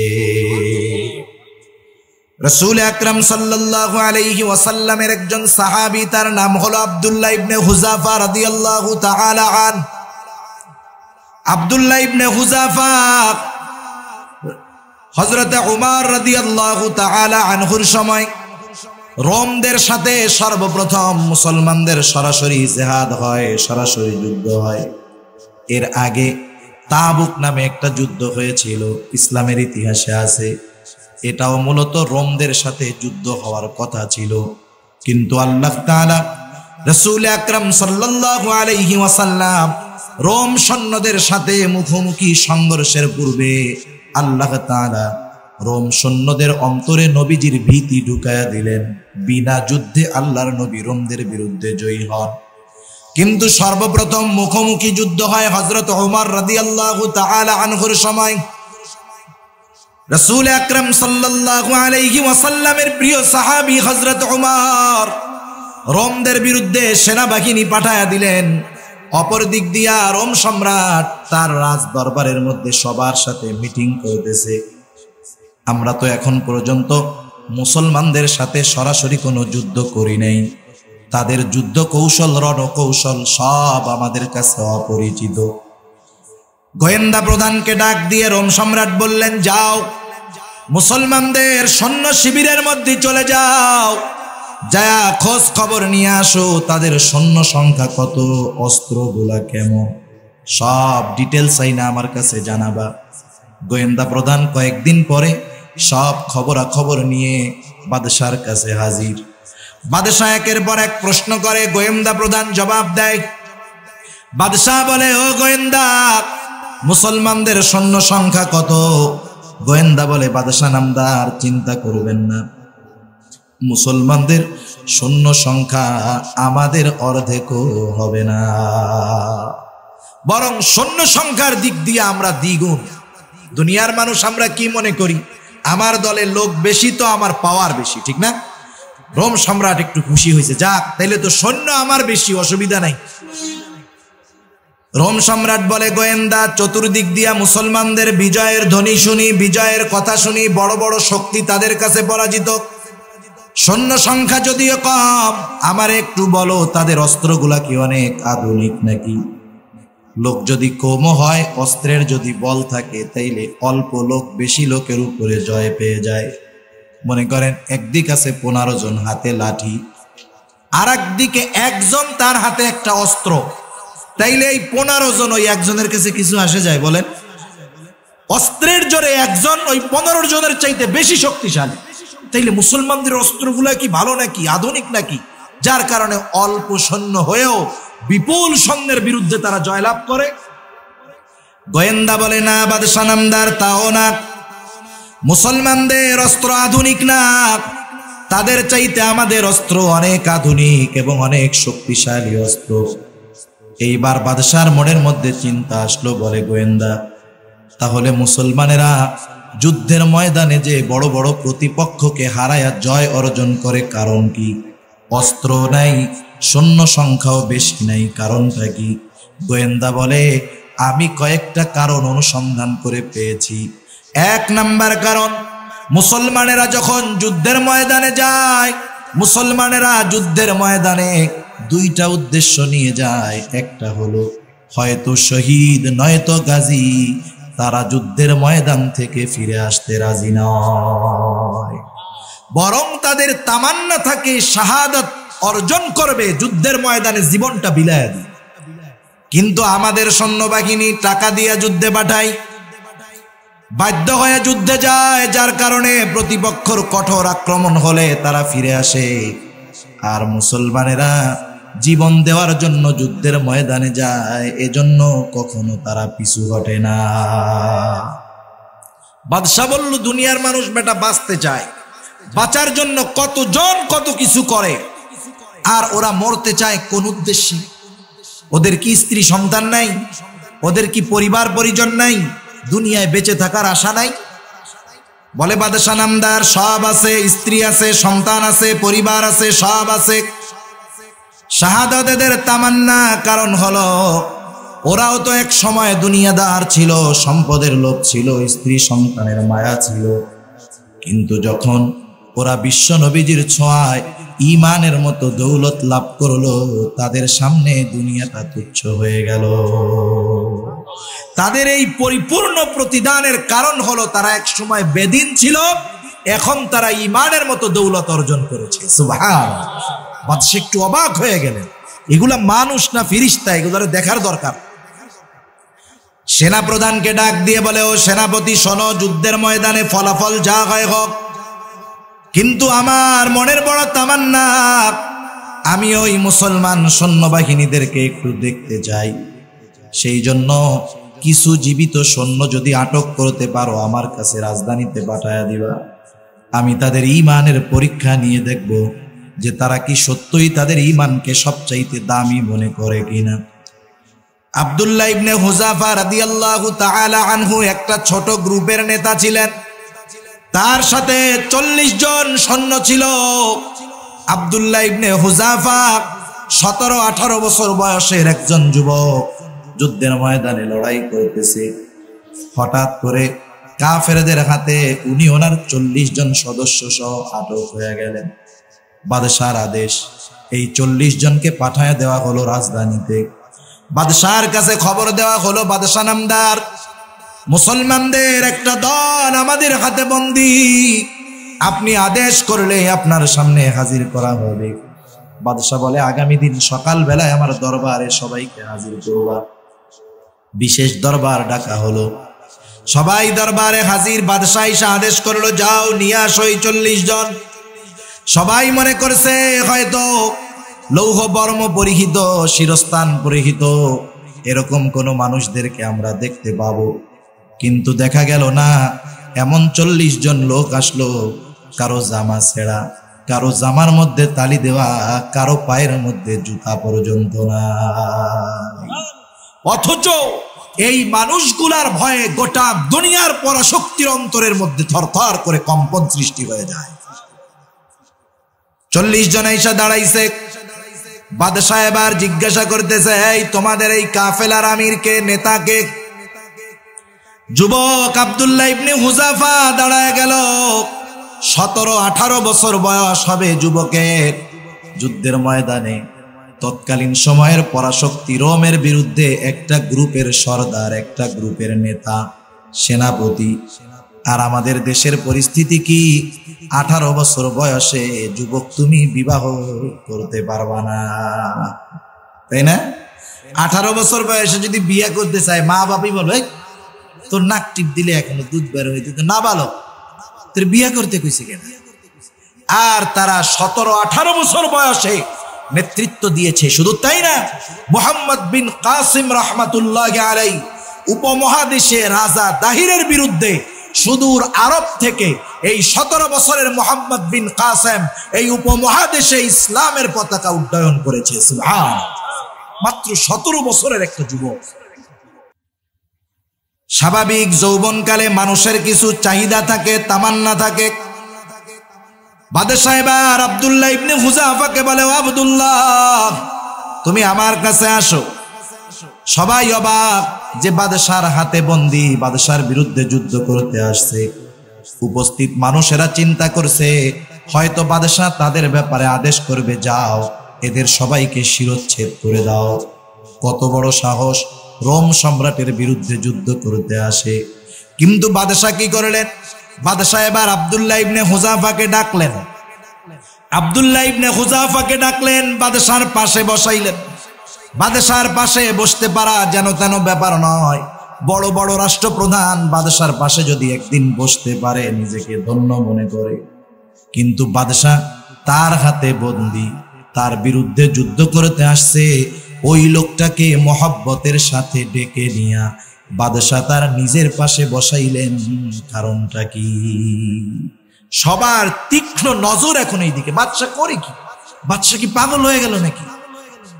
বাদশাহ এবার আব্দুল্লাহ ইবনে হুযাফার কানের কাছে মুখটা নিয়ে বলে, আব্দুল্লাহ, আমাকে চেনো? আমি কে? আমি হলাম বিশাল রোম সাম্রাজ্যের একচ্ছত্র অধিপতি, অথচ তুমি আমার পাশে বন্দী। আমার পাশে বসার জন্য কত মানুষ পাগল, কিন্তু আমি তোমাকে আমার পাশে কেন বসাইলাম জানো? ও আব্দুল্লাহ, তোমার দিকে তাকানোর পর, তোমার সাথে কথা বলার পর তোমার প্রতি আমার একটা ভালোবাসা জাগ্রত হয়ে গেছে। আমি চাই যে তুমি মুক্তি পেয়ে যাও, কিন্তু কিছু শর্ত আছে। তুমি একা মুক্তি পাবা না, তোমার সাথে যতজনরে আটক করা হয়েছে সবাইকে মুক্তি দিয়ে দেওয়া হবে। ও আব্দুল্লাহ, এক নাম্বার বিষয়, আব্দুল্লাহ শোনো, আমি তো একজন খ্রিস্ট ধর্ম, আমি একজন খ্রিস্টান, আমি খ্রিস্ট ধর্মের অনুসারী। সুতরাং আমি চাই অবশ্যই আমার সাথে যার ভালোবাসার সম্পর্ক থাকবে সেও খ্রিস্টান হবে। এজন্য আমার পক্ষ থেকে তোমার কাছে প্রথম প্রস্তাব, আব্দুল্লাহ, তুমি যদি খ্রিস্টান হয়ে যাও তাহলে আমি তোমাকে যেই জিনিসগুলা দিব, এক নাম্বার, আমি তোমাকে সর্বোচ্চ ভালোবাসবো, ঈমান বাদ দিয়া খ্রিস্টান হবা। 2 নাম্বার, শুধু ভালোবাসবো তা নয়, ও আব্দুল্লাহ, তোমাকে আমি মুক্তি দিয়ে দিব, সাথে সাথে আমার জেলখানায় যত মুসলমান বন্দী আছে সব মুসলমান বন্দীদেরকে আমি মুক্তি দিয়ে দিব। আরো অফার আছে, ভালোবাসবো, তোমারে মুক্তি দিব, সব মুসলমান কয়েদিদের মুক্তি দিব। 3 নাম্বার, তুমি যুবক মানুষ, তোমার তো যৌবনের কিছু কামনা আছে। ও আব্দুল্লাহ, আমার একটা মাত্র কন্যা, অতি সুন্দরী ষোড়শী যুবতী, ওই মেয়েটার সাথে তোমাকে বিবাহ দিয়ে দিব। শুধু তাই না, বিবাহের দিন আমার এই বিশাল রোম সাম্রাজ্যের অর্ধেক তোমার নামে আমি লিখিত দিয়ে দিব। শুধু তাই না, আমার মৃত্যুর পরে তুমি হয়ে যাবা এই বিশাল রোম সাম্রাজ্যের একচ্ছত্র অধিপতি। গোটা রোম সাম্রাজ্যের বাদশাহ তুমি হবা। উপমহাদেশ কত বড়, ভারত, পাকিস্তান, বাংলাদেশ মিলে যত বড়, তার চাইতে বেশ কয়েক গুণ বড় ছিল শুধু রোম সাম্রাজ্যের এরিয়া। সুবহানাল্লাহ, এত বড় প্রস্তাব আমাদের কাছে তো এত বড় দরকার নেই। 1 কাপ চা পান কেউ খাওয়ায়, তাই ঈমান বেচার লেগে কতজন রেডি, ঠিক কিনা বলেন? আব্দুল্লাহ ইবনে হুযাফাকে বাদশাহ প্রস্তাব দিতেছে। আব্দুল্লাহ ইবনে হুযাফার শরীরে কম্পন উঠে গেছে রাগে, শরীরের লোমকূপ দিয়ে ঘাম বের হওয়া শুরু হয়ে গেছে, চোখ দুটা রক্তবর্ণ হয়ে গেছে। বাদশার কথা শেষ হওয়ার সাথে সাথে আব্দুল্লাহ ইবনে হুযাফা রাগে ক্ষোভে বসার থেকে ওইটা দাঁড়ায় গেছে। বাদশার দিকে ফিরে রক্ত চক্ষুতে উচ্চ আওয়াজে বলতেছে, রোমের কুকুর, তুই কি দুনিয়ার বিনিময়ে আমার ঈমান কিনতে চাস? তুই শুনে রাখ, এ তো তোর সামান্য রোম সাম্রাজ্য, তুই যদি আমাকে গোটা দুনিয়ার বাদশাহ বানায় দেস, আমি আব্দুল্লাহ ইবনে হুযাফা আবার ঈমান তোর কাছে বিক্রয় করে দিব না। একটা জিনিস চিন্তা করেন, রোম সাম্রাজ্যের অধিপতি, তার আঙ্গুলের ইশারায় হাজার হাজার মানুষের জীবন চলে যায়। বাদশার সামনে এত বড় ধমক, দরবারের সব হতবাক হয়ে গেছে। কি হলো এটা? কারণ ওই চোখগুলা কোনোদিন এই দৃশ্য দেখে নাই যে রোম সাম্রাজ্যের অধিপতির সামনে চোখ রাঙিয়ে কোনো মানুষ ধমকের সাথে কথা বলতে পারে। এ দৃশ্য রোমের মানুষ কোনোদিন দেখে নাই। কেমন মানুষ? বাদশার হাতে বন্দী, বাদশাহ কত বড় অফার দিল, আর বাদশারে ধুমকি দিয়ে সুপ বানায় দিছে। এক ধমকে বাদশাহ হতবাক, সাথে সাথে রাগে ক্ষোভে অন্দরমহলে চলে গেল। ভেতরে গিয়া ডাক দিয়েছে, এই সেনাপতি, ওরে জেলখানার মধ্যে আটকায় রাখ। কত বড় সাহস! আমার প্রস্তাব সরাসরি নাকচ করে দিল, আমাকে হুমকি দামকি। আমি এর শেষটা দেখেই ছাড়বো। কি করব বাদশা নামদার? জেলখানার পাহারাদারকে বলা হলো, শোনো, ওকে জেলখানার মধ্যে আটকায় রাখবি, খাবারও দিবি না, পানিও দিবি না। জেলখানা আটকায় রাখ, খাবারও নাই, পানিও নাই। অপর দিক দিয়ে ডাক্তার, তার শাহী ডাক্তার যে, তাকে বলে রাখছে, ডাক্তার প্রতিদিন খোঁজ খবর রাখবি, যখন দেখবি খাবারের অভাবে মারা যাওয়ার মতো অবস্থা, আমার কাছে আইসা খবরটা জানাবি। এক সপ্তাহ পার হয়ে গেছে, যুবক আব্দুল্লাহ ইবনে হুযাফা খাবারও নাই, পানিও নাই, এতটা দুর্বল, জেলের মধ্যে শুয়ে আছে, বোঝা যায় না যুবক আব্দুল্লাহ বেঁচে আছে নাকি দুনিয়া থেকে চলে গেছে। অবস্থা এত দুর্বল, আমরা 2 বেলা না খাইলে তৃতীয় বেলা শুয়ে পড়ি, খায় দুইয়া শেষ, ঠিক না? রোজার দিন সেহরির সময়, আমরা তো সেহরির সময় হলো যত লোড হয়, এখান থেকে চিটাগাং থেকে ট্রাক গুলা যায় না, এই বড় বড় কন্টেনার যায়, যেগুলো 6 চাকার ট্রাক, ওই যে ছোট কন্টেনার লাগানো থাকে। একদিন এক প্রয়োজনে বিপদে পড়ে আমি ট্রাকে উঠছি, ওইগুলাই সর্বোচ্চ 10 টন নেওয়ার নিয়ম। এখন আমি ওর ট্রাকে উঠে এক জায়গা থেকে অল্প একটু রাস্তা যাব, জিজ্ঞাসা করতে করতে লোকের বাড়ি কই, ড্রাইভারের বাড়ি আমাদের এলাকায়, ফ্রি হয়ে গেছি। কথায় কথায় জিজ্ঞাসা করতেছি, ভাই 6 চাকার ট্রাক কন্টেনার লাগানো, এটা কত লোড দিছেন? হুজুর আজকে বেশি দেইনি। কত দিছেন? 28 টন দিছি মাত্র। আমি কই বলেন কি, আপনার ট্রাকের পারমিশন হলো 10 টন, আপনি কোন মাত্র 28 টন? এই হলো অবস্থা। আমরা ওই সেহরির সময় ওরকম লোড দেই, যত যায়, যতক্ষণ না গলা দিয়ে আবার বাইরে হয়ে আসে। সারাদিন তো খেতে পারুন না, এই চিন্তা করে এই লোড টোড দিয়াও আসরের নামাজের পরে দেখবেন কিছু মুসল্লি, জোহরের পরে কিছু মুসল্লি, আসরের পরে কিছু মুসল্লি মসজিদের মধ্যে শয়ার খালি গড়াগড়ি করে। কোন সময় যে সূর্যটা ডুববে আর ইফতারির টাইম হবে, ওই সময়টা যাইতেই চায় না। তাহলে চিন্তা করেন, মাত্র 8-10 ঘন্টার ব্যবধানে ক্ষুধায় আমরা কাতর হয়ে যাই। ইফতারির সময় যখন ইফতার সামনে আসে, সব বাদ, মনে হয় যে পানি আর শরবত, ওইটা আমি 5 লিটার একা খাবো, ঠিক না? এক সপ্তাহ খাবার নাই, পানিও নাই। আব্দুল্লাহ ইবনে হুযাফা এত দুর্বল। বাদশার ডাক্তার আব্দুল্লাহ ইবনে হুযাফার কাছে গিয়া নার্ভ পরীক্ষা করতেছে, দেখে যে না, জীবন প্রদীপ নিবু নিবু ভাব।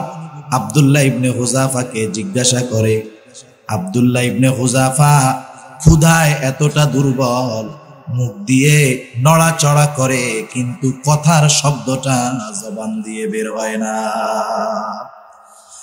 বাদশার ডাক্তার চলে গেল বাদশার কাছে, গিয়ে বলে, বাদশা নামদার, আব্দুল্লাহ ইবনে হুযাফার অবস্থা কিন্তু শেষ পর্যায়ে, এখন যদি খানা পানি না দেওয়া হয়, আব্দুল্লাহ ইবনে হুযাফা কিন্তু দুনিয়া থেকে যে কোনো মুহূর্তে বিদায় নিতে পারে। বাদশা বলে, যাও, ওর জন্য খাবার এবং পানি নিয়ে যাও, কিন্তু খাবার হিসাবে নিবা শুয়োরের গোস্ত, আর পানি হিসাবে নিবা মদ মেশানো পানি। হালাল না হারাম? জীবন যখন সংকটে পড়ে যায়, খাবার নাই, পানিও নাই, কোরআনুল কারীমে আল্লাহ জানায়া দিয়েছেন, ওই মুহূর্তে যখন কোথাও কোনো হালাল খাবার নাই, কিন্তু জীবন সংকটাপন্ন অবস্থায়, জীবন বাঁচানোর তাগিদে যতটুকু হারাম গ্রহণ করার প্রয়োজন, অতটুকু কেউ যদি হারাম খাবার খায় এর জন্য আল্লাহ তাআলার কাছে জবাবদিহিতা লাগবে না। ওই সময় জীবন বাঁচানোর জন্য ওইটুকু পরিমাণ হারাম খাওয়া কোন দোষের কোনো কিছু না, আল্লাহর অনুমোদন আছে। আব্দুল্লাহ ইবনে হুযাফা না খাইলে মরবে এমন অবস্থায় তার জন্য শুয়ারের গোশত আর মদ মেশানো পানি জায়েজ হবে না? নিঃসন্দেহে জায়েজ। ও মাসালা উনি আমাকে চাইতে ভালো জানে। আব্দুল্লাহ ইবনে হুযাফার কাছে প্লেটে সাজায় নিয়ে যাওয়া হলো খাবার এবং পানি। বাদশাহ বলে, খাবার আগে ওরে জানায় দিবা যে তোমার জন্য যেই খাবার আনা হলো এটা কিন্তু শুয়ারের গোশত আর মদ মেশানো পানি। মনে রাখবেন, যখন কেউ ক্ষুধার্ত থাকে, ক্ষুধার্ত, ওই প্রচন্ড ক্ষুধার্ত ব্যক্তির সামনে যখন খাবার নিয়ে যাওয়া হয়, ওই খাবারটা দেখার পর তার ক্ষুধার তীব্রতা আরো বেশি বেড়ে যায়, তখন ক্ষুধার চাপ আরো বাড়ে। তৃষ্ণার্ত ব্যক্তির সামনে যখন পানি নিয়ে যাওয়া হয়, সে পিপাসিত ব্যক্তি দৌড়াইয়া কেমনে পানি পান করবে এই চিন্তা করে। আব্দুল্লাহ ইবনে হুযাফার সামনে খাবার দেওয়া হলো, খাবার রেডি করা হয়েছে। এই মুহূর্তে বাদশাহর আদেশে বলা হলো, আব্দুল্লাহ তুমি যদি খানা পানি না খাও তবে কিন্তু মারা যাইতে পারো। তবে শুনে নাও, বাদশাহ তোমার জন্য যেই খাবার দিয়েছে এই খাবার হলো শুয়ারের গোশত আর মদ মেশানো পানি। আব্দুল্লাহ ইবনে হুযাফার ঈমানকে দুর্বল বানানোর চেষ্টা, প্রথম চেষ্টা হইছে লোভ দিয়ে, সম্পদের লোভ, নারীর লোভ, রাজত্বের লোভ। লোভ দিয়া কাজ হয় নাই, এবার হলো কষ্ট দেওয়া শুরু হয়েছে। আবার হারাম খাবারের একটা প্রভাব আছে, যারা হারাম খায় তাদের ঈমানি নূর নষ্ট হয়, আমলের মজা চলে যায়। বাদশাহ তাওরাতের আলেম ছিল, সে খুব ভালো মতো জানে। আব্দুল্লাহ ইবনে হুযাফাকে যখন খাবার দেওয়া হলো, বলা হলো শুয়ারের গোশত আর মদ মেশানো পানি। মনে রাখবেন, দেহের বল একরকম, ঈমানের বল কিন্তু আর এক রকম। দেহের শক্তি একরকম, ঈমানের শক্তি কিন্তু আর এক রকম। আব্দুল্লাহ ইবনে হুযাফার সামনে যখন হারাম দেওয়া হলো, দুর্বল আব্দুল্লাহ ঈমানি শক্তিতে বলিয়ান হয়ে বলে, ডাক্তার এ খাবার আমার সামনে থেকে সরায় ফেল। আব্দুল্লাহ জীবন দিয়ে দিবে, তবু আব্দুল্লাহ হারাম খাবার ঠোঁটে লাগাবে না। সাথে সাথে বাদশাহর কাছে চলে গেল ডাক্তার। বলে, বাদশাহ কাজ হলো না, কি করা যায়? বাদশাহ সব সিস্টেম প্রয়োগ করে এবার কঠোরতা অবলম্বন করলো। বলল, পরের দিন সকালে আব্দুল্লাহ ইবনে হুযাফাকে আমার সামনে হাজির করবেন। বাদশাহ দরবারের মধ্যে বসলেন। সকালবেলা আদেশ করা হলো, যাও আব্দুল্লাহ ইবনে হুযাফাকে আমার সামনে হাজির করো। যুবক আব্দুল্লাহ, সুঠাম দেহি আব্দুল্লাহ, 8 দিন খানাও নাই, পানিও নাই, এতটা দুর্বল, নিজে হেঁটে আসতে পারে না। 2 জনের কাঁধে ভর দিয়ে আব্দুল্লাহ ইবনে হুযাফা বাদশার সামনে আসলো। আর একদিক দিয়ে বাদশাহ আদেশ করেছে যে এইখানে বড় পাতিলের মধ্যে তেল গরম কর। ফুটন্ত তেল, গরম তেল টকবক করতেছে। এক পাশে ফুটন্ত তেলের বড় ডেক, আর এক পাশে আব্দুল্লাহ ইবনে হুযাফা 2 জনের কাঁধে ভর করে। আব্দুল্লাহ ইবনে হুযাফাকে বাদশাহ বলে, আব্দুল্লাহ এখনো সময় আছে, আমার কথা যদি তুমি মেনে নাও আমি তোমাকে ক্ষমা করে দিব। ওই যে প্রথম যেই জিনিসগুলা দিতে চাইছি সবগুলা তোমাকে দেওয়া হবে, শুধুমাত্র ঈমান ছাড়ো, খ্রিস্টান হও। দুর্বল আব্দুল্লাহ ওই 2 জনের কাঁধে ভর করা এতটা দুর্বল। ওই সময় বলে, বাদশাহ আব্দুল্লাহ জীবন দিবে তবু ঈমান দিবে না। সারা দুনিয়ার মুফতি একমত, প্রত্যেকটা সাহাবী, সারা পৃথিবীর সব মুফতিরে এক পাল্লায় দিলে যা হবে, একজন সাহাবী তারে যদি আর এক পাল্লায় দেওয়া হয় অগণিত গুণ বেশি মর্যাদাবান হবে একজন সাহাবী। ঠিক কিনা বলেন? কম্পেয়ার করার সুযোগ নাই, তুলনা করার সুযোগ নাই। উনি জানে যে বিপদের সময় জান বাঁচানোর তাগিদে ঈমানকে মৌখিকভাবে গোপন করা যায়, ওনার জানা আছে না? কিন্তু ঈমানের পাওয়ার এত, জীবন দিবে তবু ঈমান দিবে। আব্দুল্লাহ ইবনে হুযাফা যখন এই কথা বলছে, বাদশার ইমেজে আরো আঘাত লেগে গেছে। দেখ কত বড় সাহস, এবার বলে আব্দুল্লাহ তুমি কি জানো তোমার কি হবে? তুমি যদি আমার শর্ত না মেনে নাও তাহলে কিন্তু ওই ফুটন্ত তেলের মধ্যে তোমাকে ফালায়া দেওয়া হবে। আব্দুল্লাহ ইবনে হুযাফাকে আর একটু ভয় দেখানোর জন্য বাদশাহ আদেশ করলো, এই যা জেলখানা থেকে একজন মুসলমান কয়েদি ধরে আন। একজন মুসলমান কয়েদি ধরে আনা হলো। বাদশাহ আদেশ দিল, দে ওকে তেলের মধ্যে ফালায়া দে, ফুটন্ত তেল। যুবক মানুষ ওকে যখন ফালায়া দিল, মুহূর্তের ভিতরে উত্তপ্ত তেলের মধ্যে মাংস থেকে হাড্ডিগুলো আলাদা হয়ে গেল, কিমা ভাজার মতো হয়ে গেছে। বাদশাহ বলে আব্দুল্লাহ দেখছো এমন পরিণতি তোমারও হবে, এখনো সুযোগ আছে, কথা মেনে নাও। আব্দুল্লাহ ওই অবস্থার পরেও বলে বাদশাহ আব্দুল্লাহ জীবন দিয়ে দিবে তবু ঈমান দিবে না। বাদশাহ চূড়ান্ত পর্যায়ের রাগান্বিত হয়ে গেছে। বাদশাহ এবার বলে যা ওরেও তেলের মধ্যে ফালায়া দেখ। এইবার জল্লাদ দুইজন ধরে ধরে আব্দুল্লাহ ইবনে হুযাফাকে তেলের দিকে নিয়ে যায়। আব্দুল্লাহ ইবনে হুযাফার চোখ দিয়ে পানি পড়া শুরু হয়ে গেছে, কান্না করা শুরু করে দিয়েছে। ওরা তো মনে করতেছে মনে হয় ভয়ে কান্না করে। একজন আইসা বাদশাহর কাছে বলে, বাদশাহ নামদার, আব্দুল্লাহ ইবনে হুযাফার চোখে তো এখন পর্যন্ত পানি দেখি নাই, কিন্তু আপনি তাকে তেলে ফালায়া দেওয়ার আদেশ করার পর তার চোখের মধ্যে পানি দেখা যায়। হয়তো আব্দুল্লাহ ইবনে হুযাফার মা বাবার কথা মনে পড়তেছে, পরিবার পরিজনের কথা মনে পড়তেছে। আব্দুল্লাহ ইবনে হুযাফার হয়তো নিজের জীবনের জন্য মায়া লাগতেছে, এই জন্য মনে হয় ভয়ে কান্না করে। এইবার একটু বইলা দেখেন শুনতে পারে। বাদশাহ ডাক দিয়ে বলে, আব্দুল্লাহ দাঁড়াও, কান্না করো কেন? আব্দুল্লাহ ইবনে হুযাফাকে বলে, কান্না করো কেন? জীবনের জন্য মায়া হয়, পরিবারের জন্য মায়া লাগে নাকি? আব্দুল্লাহ ইবনে হুযাফা বাদশার প্রশ্নের জবাবে বলে, না বাদশাহ, না না, মুসলমান কখনো মৃত্যুকে ভয় পায় না। আমি তো চিন্তা করতেছি এইটা যে আমার আল্লাহ আমাকে একটা মাত্র জীবন দিয়েছে, একটা মাত্র জীবন, ঈমানের জন্য, আল্লাহর জন্য আমি আমার এই জীবনটাকে একবার মাত্র উৎসর্গ করতে পারবো। কিন্তু আমার তো মন চায় আমার আল্লাহ আমাকে শত শত জীবন দিবে, আর ঈমানের জন্য আমি আমার শত জীবনকে শতবার কুরবানি করে দিব। তারা আল্লাহর কাছে বলে, আল্লাহ শত জীবন দেন, ঈমানের জন্য শত জীবনকে শতবার কোরবান করব। ঠিক তার উল্টা আমরা চিন্তা করি এক জীবনের জন্য ঈমান রে শতবার বেচবো। ঠিক কিনা বলেন? কেন এই কাজ? কারণ হলো আমরা ঈমানের দাম বুঝতে পারি নাই। সাহাবারা ঈমানের দাম বুঝতে পেরেছে বিদায় সারা দুনিয়া তাদের পায়ের কাছে ছিল, লাথি মেরে দিয়েছে, কিন্তু ঈমানকে ছাড়ে না। সেজন্য আমরা আল্লাহ তাআলার রহমত, ঈমানের মতো দৌলত পেয়েছি। দুনিয়ার সব কিছু ত্যাগ করার প্রস্তুত থাকবো, কিন্তু ঈমান ছাড়বো না ইনশাআল্লাহ। এই প্রতিজ্ঞা করা যাবে না ইনশাআল্লাহ? তাহলে আল্লাহ তাআলার মেহমান হওয়ার 1 নাম্বার শর্ত হলো এই দামি সম্পদ ঈমান। 2 নাম্বার শর্ত আল্লাহ তাআলা বলেন ওয়া আমিলুস সলিহাত, আমলে সালেহ।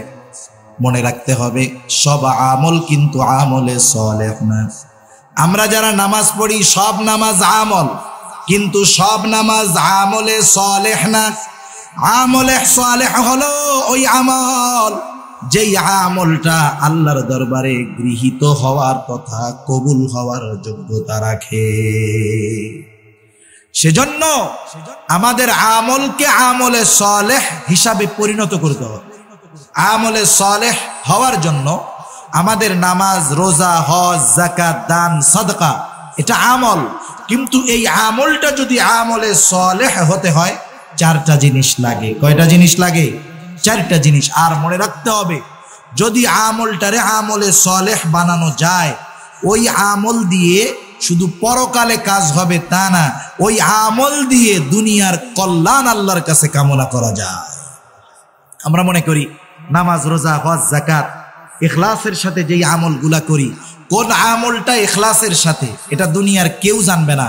আমি কিন্তু জানি যে কোন আমলটা আমি আল্লাহর জন্য করছি। ঠিক কিনা বলেন? এ ওয়াজ করতেছি কার জন্য? এটা দুনিয়ার কেউ জানে না, আল্লাহ জানে। ওয়াজ শুনতেছি কার জন্য?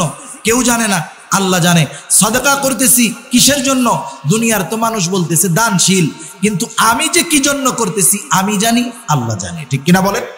সেজন্য দুনিয়ার মানুষ যখন আল্লাহর কাছে দোয়া করে, মানুষ যদি এই দোয়ার সময় এমন আমলের ওসিলা দেয় যেই আমলটা আল্লাহর জন্য সে করেছে, ছোট্ট থেকে ছোট্ট আমল হোক, এই ওসিলা দিয়ে যদি দোয়া করে, আল্লাহ তাআলার কাছে ওই দোয়া কবুল হওয়ার সম্ভাবনা সবচাইতে বেশি থাকে। সুবহানাল্লাহ। আলোচনায় মনে পড়ে গেল, ঘটনাটা সামনে আসলো তাই বলি। রাসূল আকরাম সাল্লাল্লাহু আলাইহি ওয়াসাল্লাম অতীতকালের 3 জন যুবকের কথা হাদিসের মধ্যে বর্ণনা করেছেন। নবীজি বলেন, একবার 3 জন যুবক একসাথে পাহাড়ের পাদদেশ দিয়ে ঘুরতে বের হলো। এর পাদদেশ দিয়ে তারা পথ চলতেছে, হঠাৎ করে আকাশটা মেঘাচ্ছন্ন হয়ে গেল। 3 জন দেখলো বৃষ্টি আসতেছে, ঝড় আসতেছে, কোথায় লুকাবে? দেখলো পাহাড়ের পাদদেশেই পাশে একটা বড় গর্ত। 3 বন্ধু মিলে চিন্তা করলো, গর্তের মধ্যে আমরা আশ্রয় গ্রহণ করি, ঝড় বৃষ্টি শেষ হলে যার যারা আবার বাড়িতে চলে যাব। এই চিন্তা করে 3 বন্ধু গর্তের মধ্যে বসে অপেক্ষমান। হঠাৎ করে বিশাল বড় একটা পাথর ওই তারা যেই গর্তের মধ্যে অবস্থান করে সেই গর্তের মুখের উপরে এসে পড়ল। গর্তের গুহার মুখটা বন্ধ হয়ে গেল, ভিতরে কবরের মতো অন্ধকার। 3 বন্ধু ভীত হয়ে গেল, বহু চেষ্টা করে, ধাক্কাধাক্কি করে, যতই চেষ্টা করে কাজ হয় না। এক চুল পরিমাণ পাথরটাকে তারা নড়াতে পারে না। ওইখান থেকে কার কানে তাদের আর্তনাদের আওয়াজ যাবে? দুনিয়ার কেউ জানবে না কোথায় তারা গেছে, কেমনে তারা মরলো, তাদের লাশটা কোথায়, দুনিয়ার আত্মীয় স্বজন কেউ জানতে পারবে না। ঠিক কিনা বলেন? তাদের আর্তনাদ দুনিয়ার কারো কানে পৌঁছাবে না, কিন্তু একজনের কানে পৌঁছায়। তিনি কে? 3 জনে মিলে হতাশ, সর্বশেষ আলোচনা করতেছে কি করা যায়। একজন বলে, শোনো, এই বিপদ থেকে আমাদের দুনিয়ার কেউ উদ্ধার করতে পারবে না, একজন পারে, আল্লাহ। আসো আমরা আল্লাহর কাছে দোয়া করি, কিন্তু শুনো, প্রত্যেকেই তার জীবনের এমন একটা কাজকে ওসিলা দিয়ে দোয়া করবা যেই কাজটা সে শুধুমাত্র আল্লাহর জন্য করেছো। এই কাজের ওসিলা দিয়ে আল্লাহর কাছে দোয়া করো। সর্বপ্রথম যুবক দোয়া শুরু করলো, বলে, আল্লাহ, আমি একজন যুবক মানুষ, আমার একজন সুন্দর চাচাতো বোন ছিল, আমি তাকে খুব মহব্বত করতাম, ভালোবাসতাম, কাছে পাইতে চাইতাম, অনেক কিছু মন চাইতো, কিন্তু আমি কখনো সুযোগ পাই নাই। আমার চাচাতো বোনটা খুব সমস্যার মধ্যে ছিল, অভাবগ্রস্ত ছিল। একদিন আমার চাচাতো বোন বিপদে পড়ে আমার কাছে কিছু টাকা ধার চাইল। তার এই চাওয়াটাকে আমি একটা সুযোগ মনে করলাম। আমি তাকে বললাম, শোনো, তোমাকে আমি টাকা দিয়ে সাহায্য করতে পারি, শর্ত আছে। শর্ত হলো গোপনে আমার সাথে মিলিত হতে হবে, জিনা করতে হবে। হাদিসের মধ্যে আসছে, কাদাল ফাকিরু আন ইয়াকুনা কুফরা, দারিদ্রতা মানুষকে কুফরি পর্যন্ত পৌঁছায়া দেয়। এজন্য দেখবেন সমাজের অনেক মানুষ আসলে সে কিন্তু অপরাধী ছিল না, খারাপ ছিল না, খারাপ বংশের লোক ছিল না, কিন্তু অভাবের তাড়নায় একটা সময় অসৎ পথের পথিক সে হয়ে যায়। এজন্য আমাদের এই বিষয়টা খেয়াল রাখতে হবে। আল্লাহ যাদেরকে সামর্থ্য দিছে, ভালো, অভাব দেয় নাই, আমরা আমাদের প্রতিবেশী যদি কেউ অভাবের কারণে সে যদি খারাপ পথে চলে যায়, গুনার পথে চলে যায়, এ কথা যদি আমরা মনে করি ও পাপ করছে, ও কবরে যাবে, আমাদের কি? কিন্তু না, আমি সচ্ছল, অভাবের কারণে আমার অসচ্ছল প্রতিবেশী পাপে লিপ্ত হলো, কিয়ামতের দিন তার সাথে আমাকেও আল্লাহর আদালতে আসামির কাঠগড়ায় দাঁড়াতে হবে। এই বিষয়গুলো আমরা খেয়াল রাখবো। আমরা কি পারি? আমরা পারি আমাদের প্রতিবেশী একজন অভাবে পড়া অনেক খারাপ কাজ করতেছে, আমরা 10 জন মিলে গল্প করি আর সমালোচনা করি, দেখ কত খারাপ, পাপিষ্ঠ লোক, জাহান্নামের কীট, এইগুলো আমরা বলতে পারি। কিন্তু 10 জন মিলে এই কাজটা পারি না, যে দেখ আমাদের প্রতিবেশী গুনায় লিপ্ত হচ্ছে, ওর কারণে কিয়ামতের ময়দানে আল্লাহর সামনে আমাদের অপরাধীর কাঠগড়ায় দাঁড়াতে হবে। এক কাজ কর, আমরা 10 জনে মিলে 5,000 টাকা করে দেই, 50,000, এই টাকা দিয়ে ওরে একটা ইজি বাইক কিনে দেই, রিক্সা কিনে দেই, চালাইয়া খাক, গুনার থেকে বাঁচবে, আমরাও কিয়ামতের দিন ওর কারণে বাঁচবো। ঠিক কিনা বলেন? আমরা এটা কিন্তু পারি না। আমরা কি পারি? আমরা শুধু পারি ওর সমালোচনা করতে আর গীবত করতে। কিয়ামতে আল্লাহ আমাদের সাইজ করে দিবে। সেজন্য ওই মেয়েটা অভাবের তাড়নায় চাচাতো ভাইয়ের প্রস্তাবে রাজি হয়ে গেল। যুবক বলে, ওই আল্লাহ, নির্ধারিত দিন আমি উপস্থিত হয়ে গেলাম আমার চাচাতো বোনের বাসায়। একেবারে 2 জন, দরজা আটকানো, দুনিয়ার কেউ দেখে না, কেউ জানে না, কেউ বাধা দেওয়ার নাই। আমি যখন আমার চাচাতো বোনের একেবারে নিকটে পৌঁছে গেলাম, আমার চাচাতো বোন হঠাৎ করে বলে, ভাই তুমি আল্লাহকে ভয় করো। আমার চাচাতো বোনের এই কথা আমার কান দিয়ে আমার হৃদয় পর্যন্ত পৌঁছায় গেল। আয় আল্লাহ, আমি ওইখান থেকে ফিরে আসলাম যেখান থেকে ফিরে আসার মতো অবস্থা কারো থাকে না। আয় আল্লাহ, ওই পাপ থেকে ফিরে আসাটা, এটা যদি শুধুমাত্র আপনার জন্য হয়, আমরা বিপদে পড়েছি, এই বিপদ থেকে আপনি আমাদেরকে উদ্ধার করেন। নবীজি আমার বলেন, দোয়া সাথে সাথে কবুল হয়ে গেছে। আল্লাহ তাআলা পাথরটারে একটু সরায়া দিলেন। এখন একটু আলো আসে, বাতাস আসে, কিন্তু বাহির হওয়ার মতো জায়গা হয় নাই। এইবার দ্বিতীয় জন বলে, আল্লাহ, আমি দুনিয়াতে রাখাল ছিলাম, আমার এক পাল ছাগল ছিল, ছাগলগুলা দুধ দিত। আমি প্রতিদিন সকালবেলায় ছাগলের পাল নিয়ে বাড়ির থেকে বের হতাম, সন্ধ্যায় বাড়িতে ফিরতাম। সন্ধ্যায় বাড়িতে ফেরার পর সর্বপ্রথম আমি আমার ছাগলের দুধ তুলাকে দহন করে আমার বৃদ্ধ মা বাবাকে পান করাইতাম। আমি কখনো আমার মা বাবাকে দুধ পান করানোর আগে আমার স্ত্রী সন্তানকে দুধ পান করানো পছন্দ করতাম না। আয় আল্লাহ, একদিন প্রয়োজনে আমি বাড়ির থেকে অনেক দূরে চলে গেলাম, ফিরতে আমার গভীর রাত হয়ে গেল। আয় আল্লাহ, বাড়িতে ফেরার পর আমি যখন আমার বকরির দুধ দহন করলাম, আমি দুধের পাত্র নিয়ে আমার মা বাবার রুমে গেলাম। যা দেখি আমার মা বাবা রাতের বেলা, বুড়া মানুষ, ঘুমায় গেছে। অপর দিক দিয়ে আমার স্ত্রী সন্তান ক্ষুধার যন্ত্রণায় কাতরাচ্ছে, কান্নাকাটি করতেছে। আয় আল্লাহ, আমি আমার মা বাবার ঘুম ভাঙানো ভালো মনে করলাম না, আবার আমার মা বাবার আগে আমার স্ত্রী সন্তানকে দুধ পান করানো ভালো মনে করলাম না। আমি অপেক্ষা করতে থাকলাম। আমার মা বাবা যখন ঘুম থেকে জাগ্রত হলেন, তাদের 2 জনকে দুধ পান করানোর পর আমি এরপরে আমার ক্ষুধার্ত সন্তান স্ত্রীকে দুধ পান করাইলাম। আয় আল্লাহ, আমার মা বাবার সাথে এই আচরণটা শুধুমাত্র যদি আপনার জন্য হয়, বিপদে পড়েছি, আয় আল্লাহ এই বিপদ থেকে আমাদের উদ্ধার করেন। মধ্যে দিয়ে একটা কথা বলে দেই, চিন্তা করেন এতটুকু খেদমত মা বাবার দোয়া কবুল হওয়ার ওসিলা হিসাবে কাজ হয়ে গেছে। সেজন্য যারা মা বাবার খেদমত করে তারা বড় কপালওয়ালা, ভাগ্যবান। আর যারা চিন্তা করে মায়ের ওষুধ কিনতে গিয়ে, বাবার ওষুধ কিনতে গিয়ে, বাবার প্রয়োজন মায়ের প্রয়োজন মেটাতে গিয়ে আমার অর্থ ব্যয় হবে, এই চিন্তা করে যারা মা বাবার খোঁজ খবর নেয় না, তাদের প্রয়োজন মিটায় না, আল্লাহর কসম এই অপরাধের শাস্তি মরার পরে নয়, দুনিয়ায় থাকতেই শুরু হয়ে যায়। আল্লাহর নবীর একটা হাদিস, আল্লাহ তাআলা সব পাপের শাস্তি দেওয়ার ব্যাপারে বিলম্ব করেন, কিন্তু কয়েকটা পাপের কথা উল্লেখ আছে। এর মধ্যে একটা হলো, কেউ যদি মা বাবার সাথে অসদাচরণ করে, এই শাস্তি দুনিয়ায় থাকতেই আল্লাহ তাদেরকে দেওয়া শুরু করে। সেজন্য মা বাবার খেদমত করা যাবে না, করতে হবে।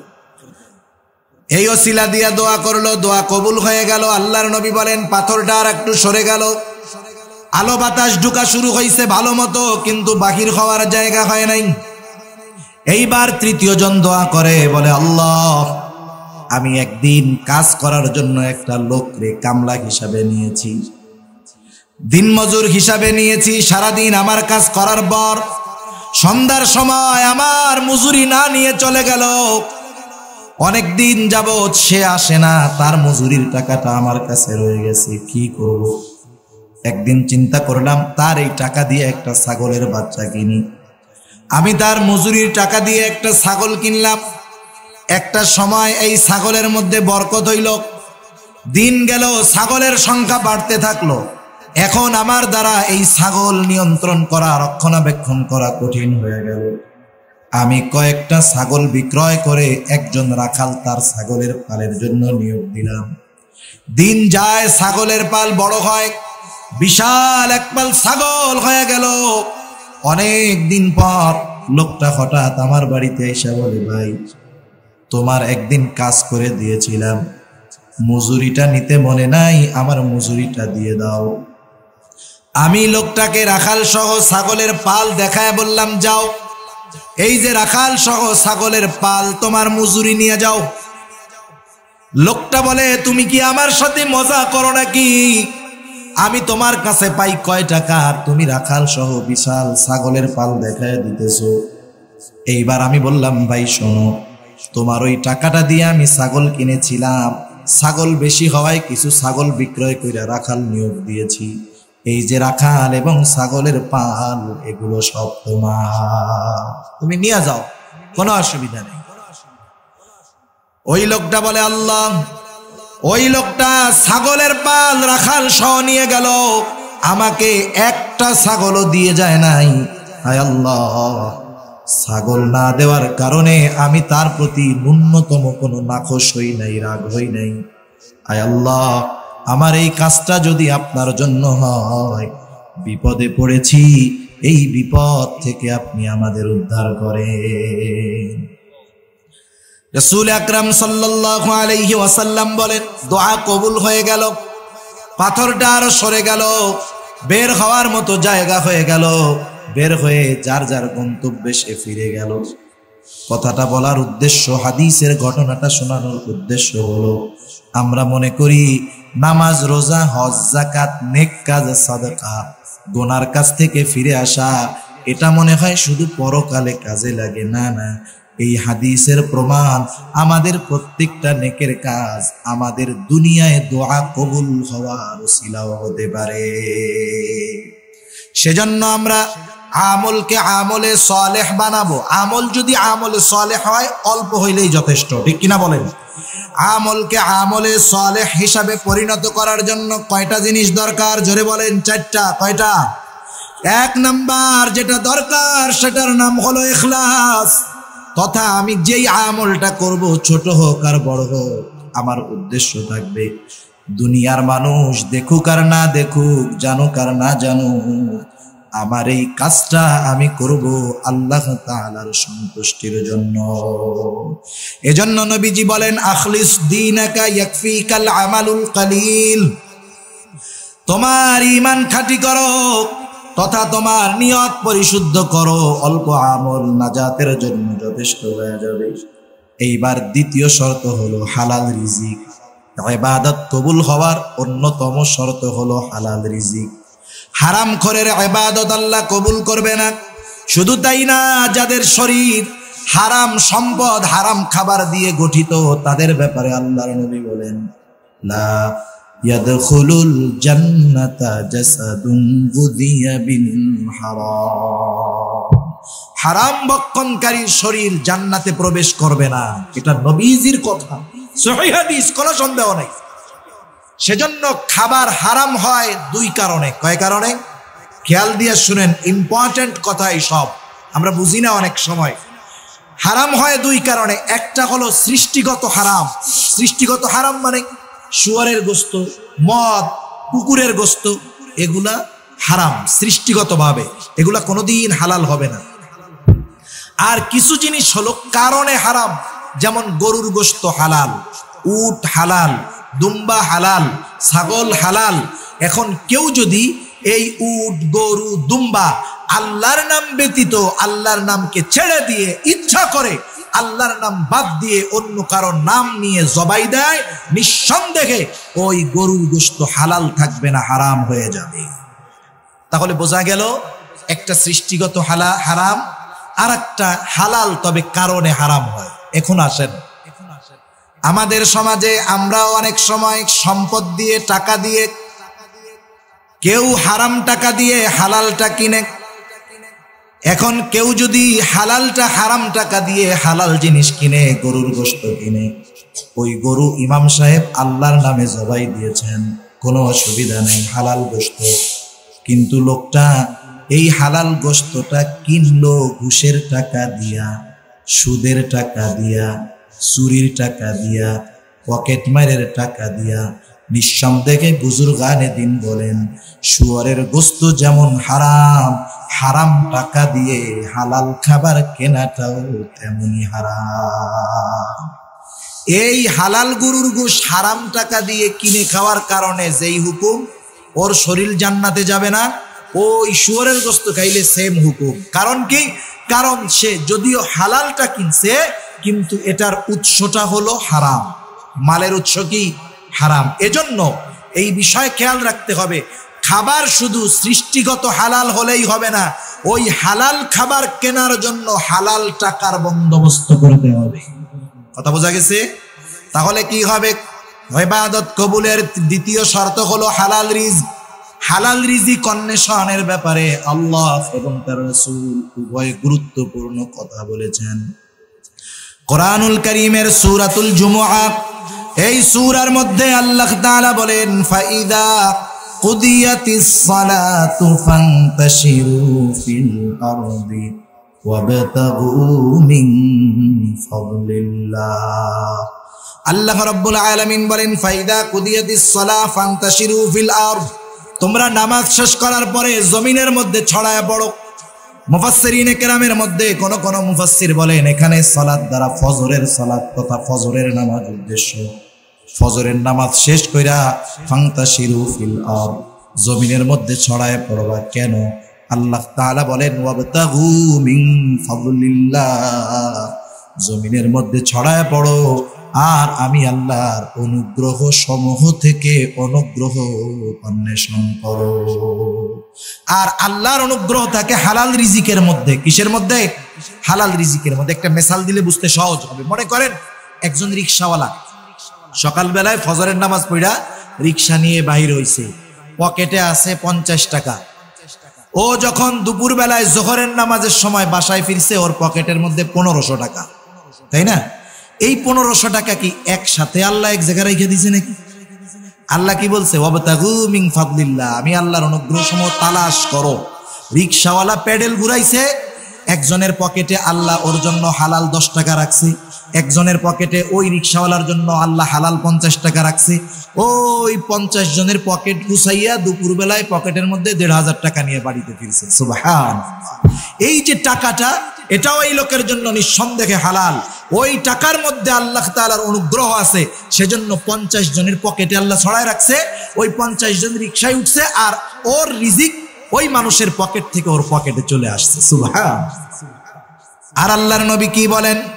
নবীজি বলেন, কাসবুল হালালি ফারিদাতুম বাদাল ফারিদা, ফরজ ইবাদতের পরে অন্যতম ফরজ ইবাদত হলো হালাল রিজিক অন্বেষণ করা। সেজন্য ইবাদত কবুলের দ্বিতীয় শর্ত হলো হালাল রিজিক।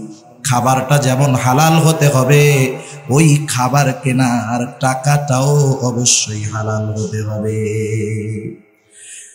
ইবাদত কবুল হওয়ার তৃতীয় শর্ত তথা আমলে সালেহ হওয়ার তৃতীয় শর্ত হলো আমলটা সুন্নাহ পদ্ধতিতে করতে হবে। আমি আপনি নিজের মন গড়া যদি আমল করি, সেই আমল আল্লাহর দরবারে কবুল হবে না।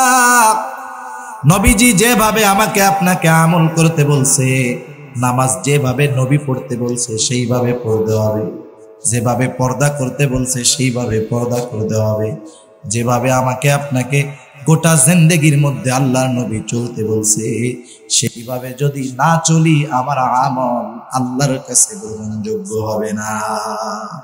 আমরা তো অনেক সময় মনে করি যে নবীজি যেটা করছে ওইটা সুন্নত। সুন্নত বলতে আমরা কি বুঝি? সুন্নাত বলতে আমরা অনেকে বুঝি যে সুন্নাত হলো করলে সওয়াব, না করলে গুনাহ নাই। সহজে এটা বুঝি না? এই বুঝ ভুল, কোনো সন্দেহ নেই। কারণ কি? কারণ কিছু সুন্নাত আছে নবীজির কাজ কাম এটাই সুন্নাত, কিন্তু কিছু সুন্নাত আছে যেগুলা ফরজ, না করলে গুনাহ হয়। যেমন আমরা নামাজ পড়ি, নামাজ হলো ফরজ ইবাদত, নামাজ ফরজ করেছে আল্লাহ। কোরআনুল কারীমের ৮২ জায়গায় আল্লাহ নামাজের কথা বলছে, কিন্তু কোরআনুল কারীমে নামাজ কিভাবে পড়তে হবে এটা কিন্তু আল্লাহ বলে নাই। নামাজ কিভাবে পড়বো নবী বলেন সল্লু কামা রাআইতুমুনি উসাল্লি। আল্লাহ নামাজ ফরজ করেছে, তোমরা নামাজ কিভাবে পড়বা? আমি নবীকে যেভাবে নামাজ পড়তে দেখো তোমরা সেইভাবে নামাজ পড়ো। আমরা যেই নামাজ পড়ি সেটা নবীর দেখানো নামাজ পড়ি। বলতে পারেন হুজুর নবীর তো জিবরাইল আলাইহিস সালাম দেখায় দিছে, সে কথা বাদ। কিন্তু আমরা জিবরাইলের অনুসরণ করি না, অনুসরণ করি নবীর। এজন্য নামাজের মধ্যে রুকু করা ফরজ। এই রুকুর কথা আল্লাহ বলছে, কিন্তু শিখায়া দিয়েছেন নবী, ঠিক কিনা বলেন? এই রুকু যেমন ফরজ তেমন সুন্নাত, এই সুন্নাতটা হলো ফরজ সুন্নাত।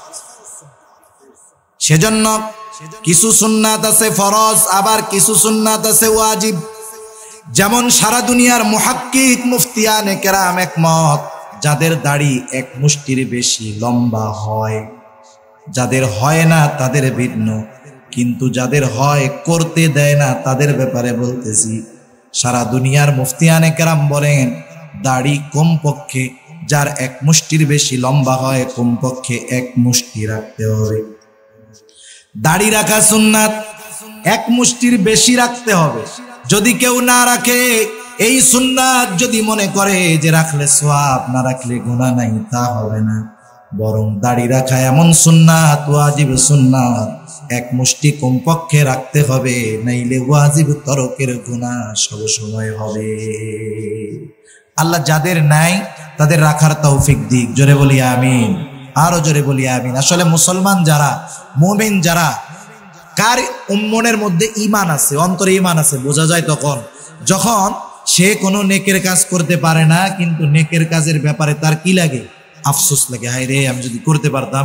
এজন্য অনেক সময় যারা দাড়ি রাখে না, অনেকে তাদেরকে আমরা তিরস্কার করি। খবরদার, আমরা তাদের বলবো ভাই তুমি দাড়িটা রাখো, আল্লাহ তোমার আরো বরকত দিবে। অনেকে দুনিয়ার পেরেশানিতে, চিন্তায়, পরিস্থিতির শিকার হয়ে দাড়ি রাখতে পারে না।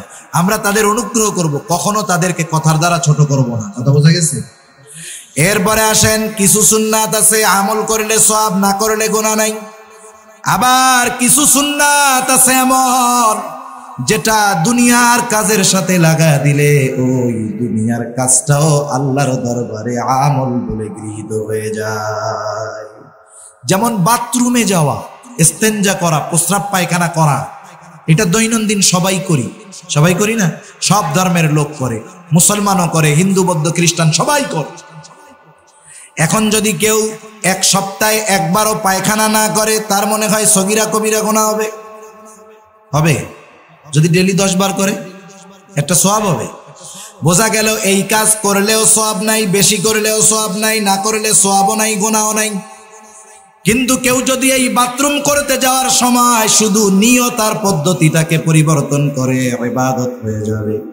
মনে করেন একজন ফজরের আজান শুনে ঘুম থেকে উঠলো, ওইটা নিয়ত করে ফজরের নামাজে যাব, ইমাম সাহেব লম্বা কেরাত পড়বে, আমি যদি অজু ইস্তেঞ্জা না করি, প্রস্রাব পায়খানা না করি, নামাজের মধ্যে বাথরুমে চাপ দিলে অবস্থা খারাপ হয়ে যাবে। এই চিন্তা কইরা বাথরুমের দিকে রওনা হয়ে গেল। সর্বপ্রথম বাথরুমের দিকে যাওয়ার সময় মাথাটাকে সে ঢেকে নিবে, টুপি দিয়ে হোক, গামছা দিয়ে হোক, কাপড় দিয়ে হোক। কারণ মাথা ঢাকা শুধু সুন্নাত নয়, মাথা ঢাকা বিজ্ঞান সম্মত সুন্নাত। চিকিৎসা বিজ্ঞানীরা বলতেছে যে বাথরুমে গেলে মাথা ঢাকা রাখলে অনেক উপকার, কারণ বাথরুমের মধ্যে অনেক ব্যাকটেরিয়া আছে। চুল হলো সংবেদনশীল একটা সৃষ্টি, মাথার চামড়াটাও ময়লা আকর্ষণ করে বেশি। এজন্য দেখবেন যাদের লম্বা দাড়ি আছে, দাড়িতে কোনোদিন খুশকি লাগে না। দাড়িতে খুশকি লাগে, কিন্তু মাথায় আপনি চুল যদি বড় রাখেন বা ছোট রাখেন, 2-4-10 দিন সাবান শ্যাম্পু না করে দেখেন মাথার মধ্যে ময়লা জৈম অবস্থা খারাপ হবে। আমি সকালে শ্যাম্পু করছি, এখন যদি নড়া দিই দেখবো যে ময়লা ভরা, কিন্তু দাড়ির মধ্যে আলহামদুলিল্লাহ নাই। কারণ কি, মাথার যেই স্ক্রিন, মাথার উপরে যেই চামড়া, এটা ব্যাকটেরিয়াকে আকর্ষণ করে।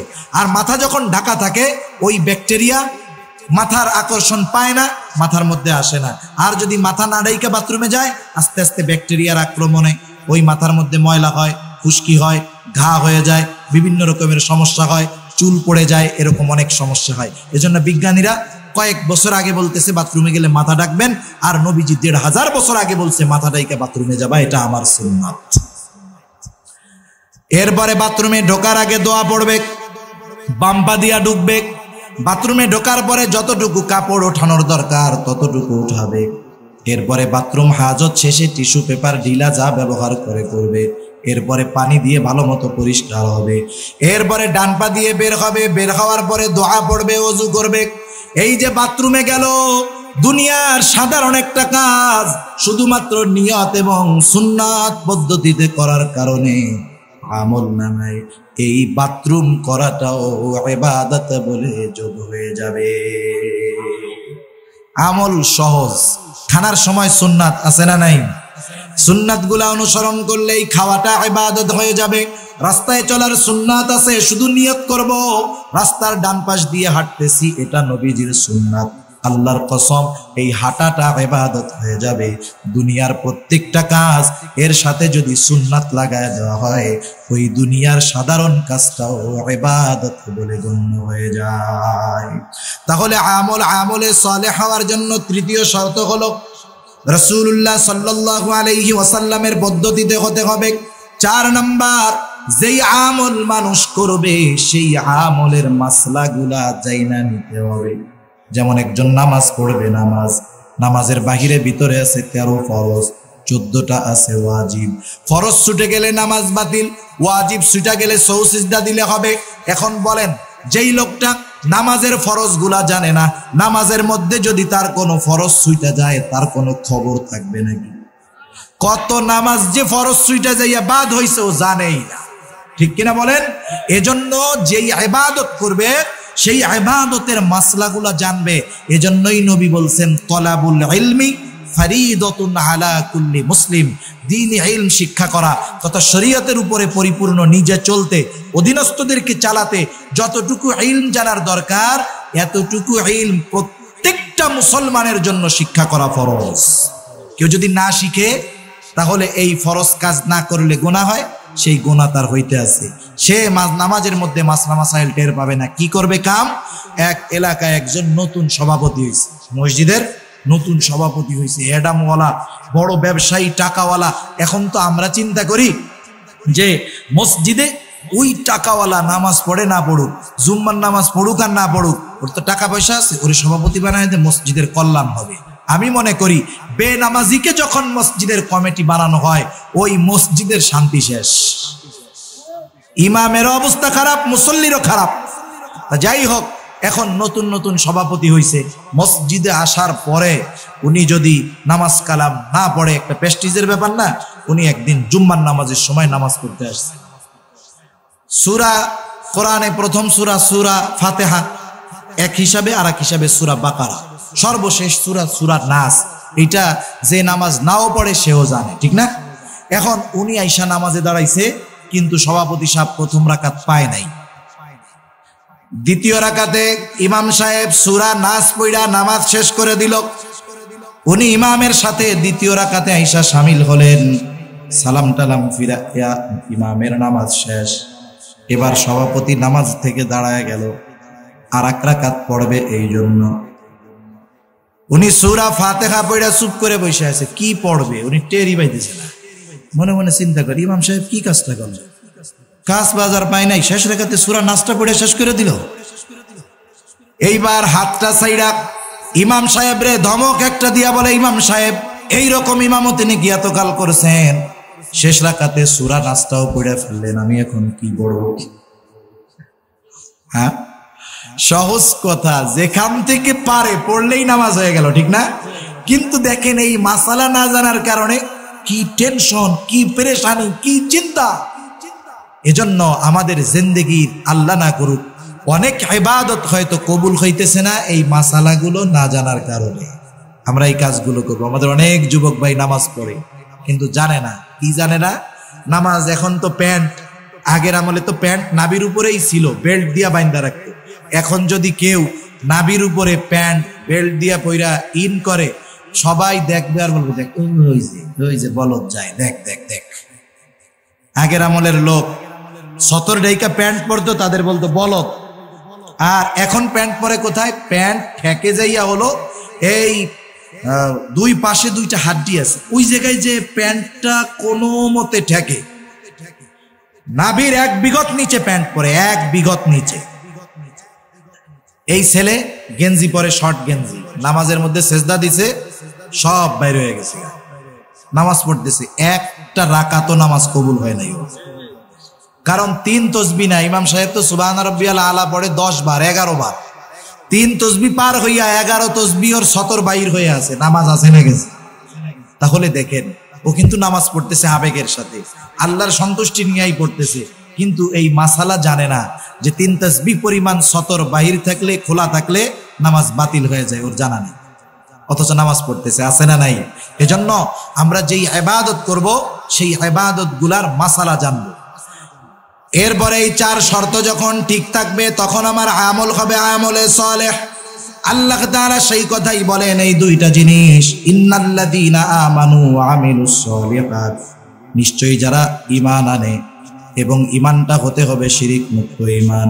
2 নাম্বার, যারা আমলে সালেহ করে, আল্লাহ বলেন কানাত লাহুম জান্নাতুল ফিরদাউসি নুজুলা, ওই মুমিন 2 শর্ত পূরণকারী ব্যক্তির জন্য রয়েছে জান্নাতুল ফিরদাউসের মেহমানদারি।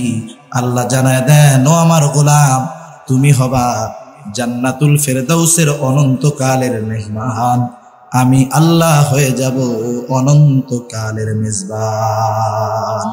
আল্লাহ তাআলা আমাদের সবাইকে জান্নাতুল ফিরদাউসের মেহমান হিসাবে কবুল করুন।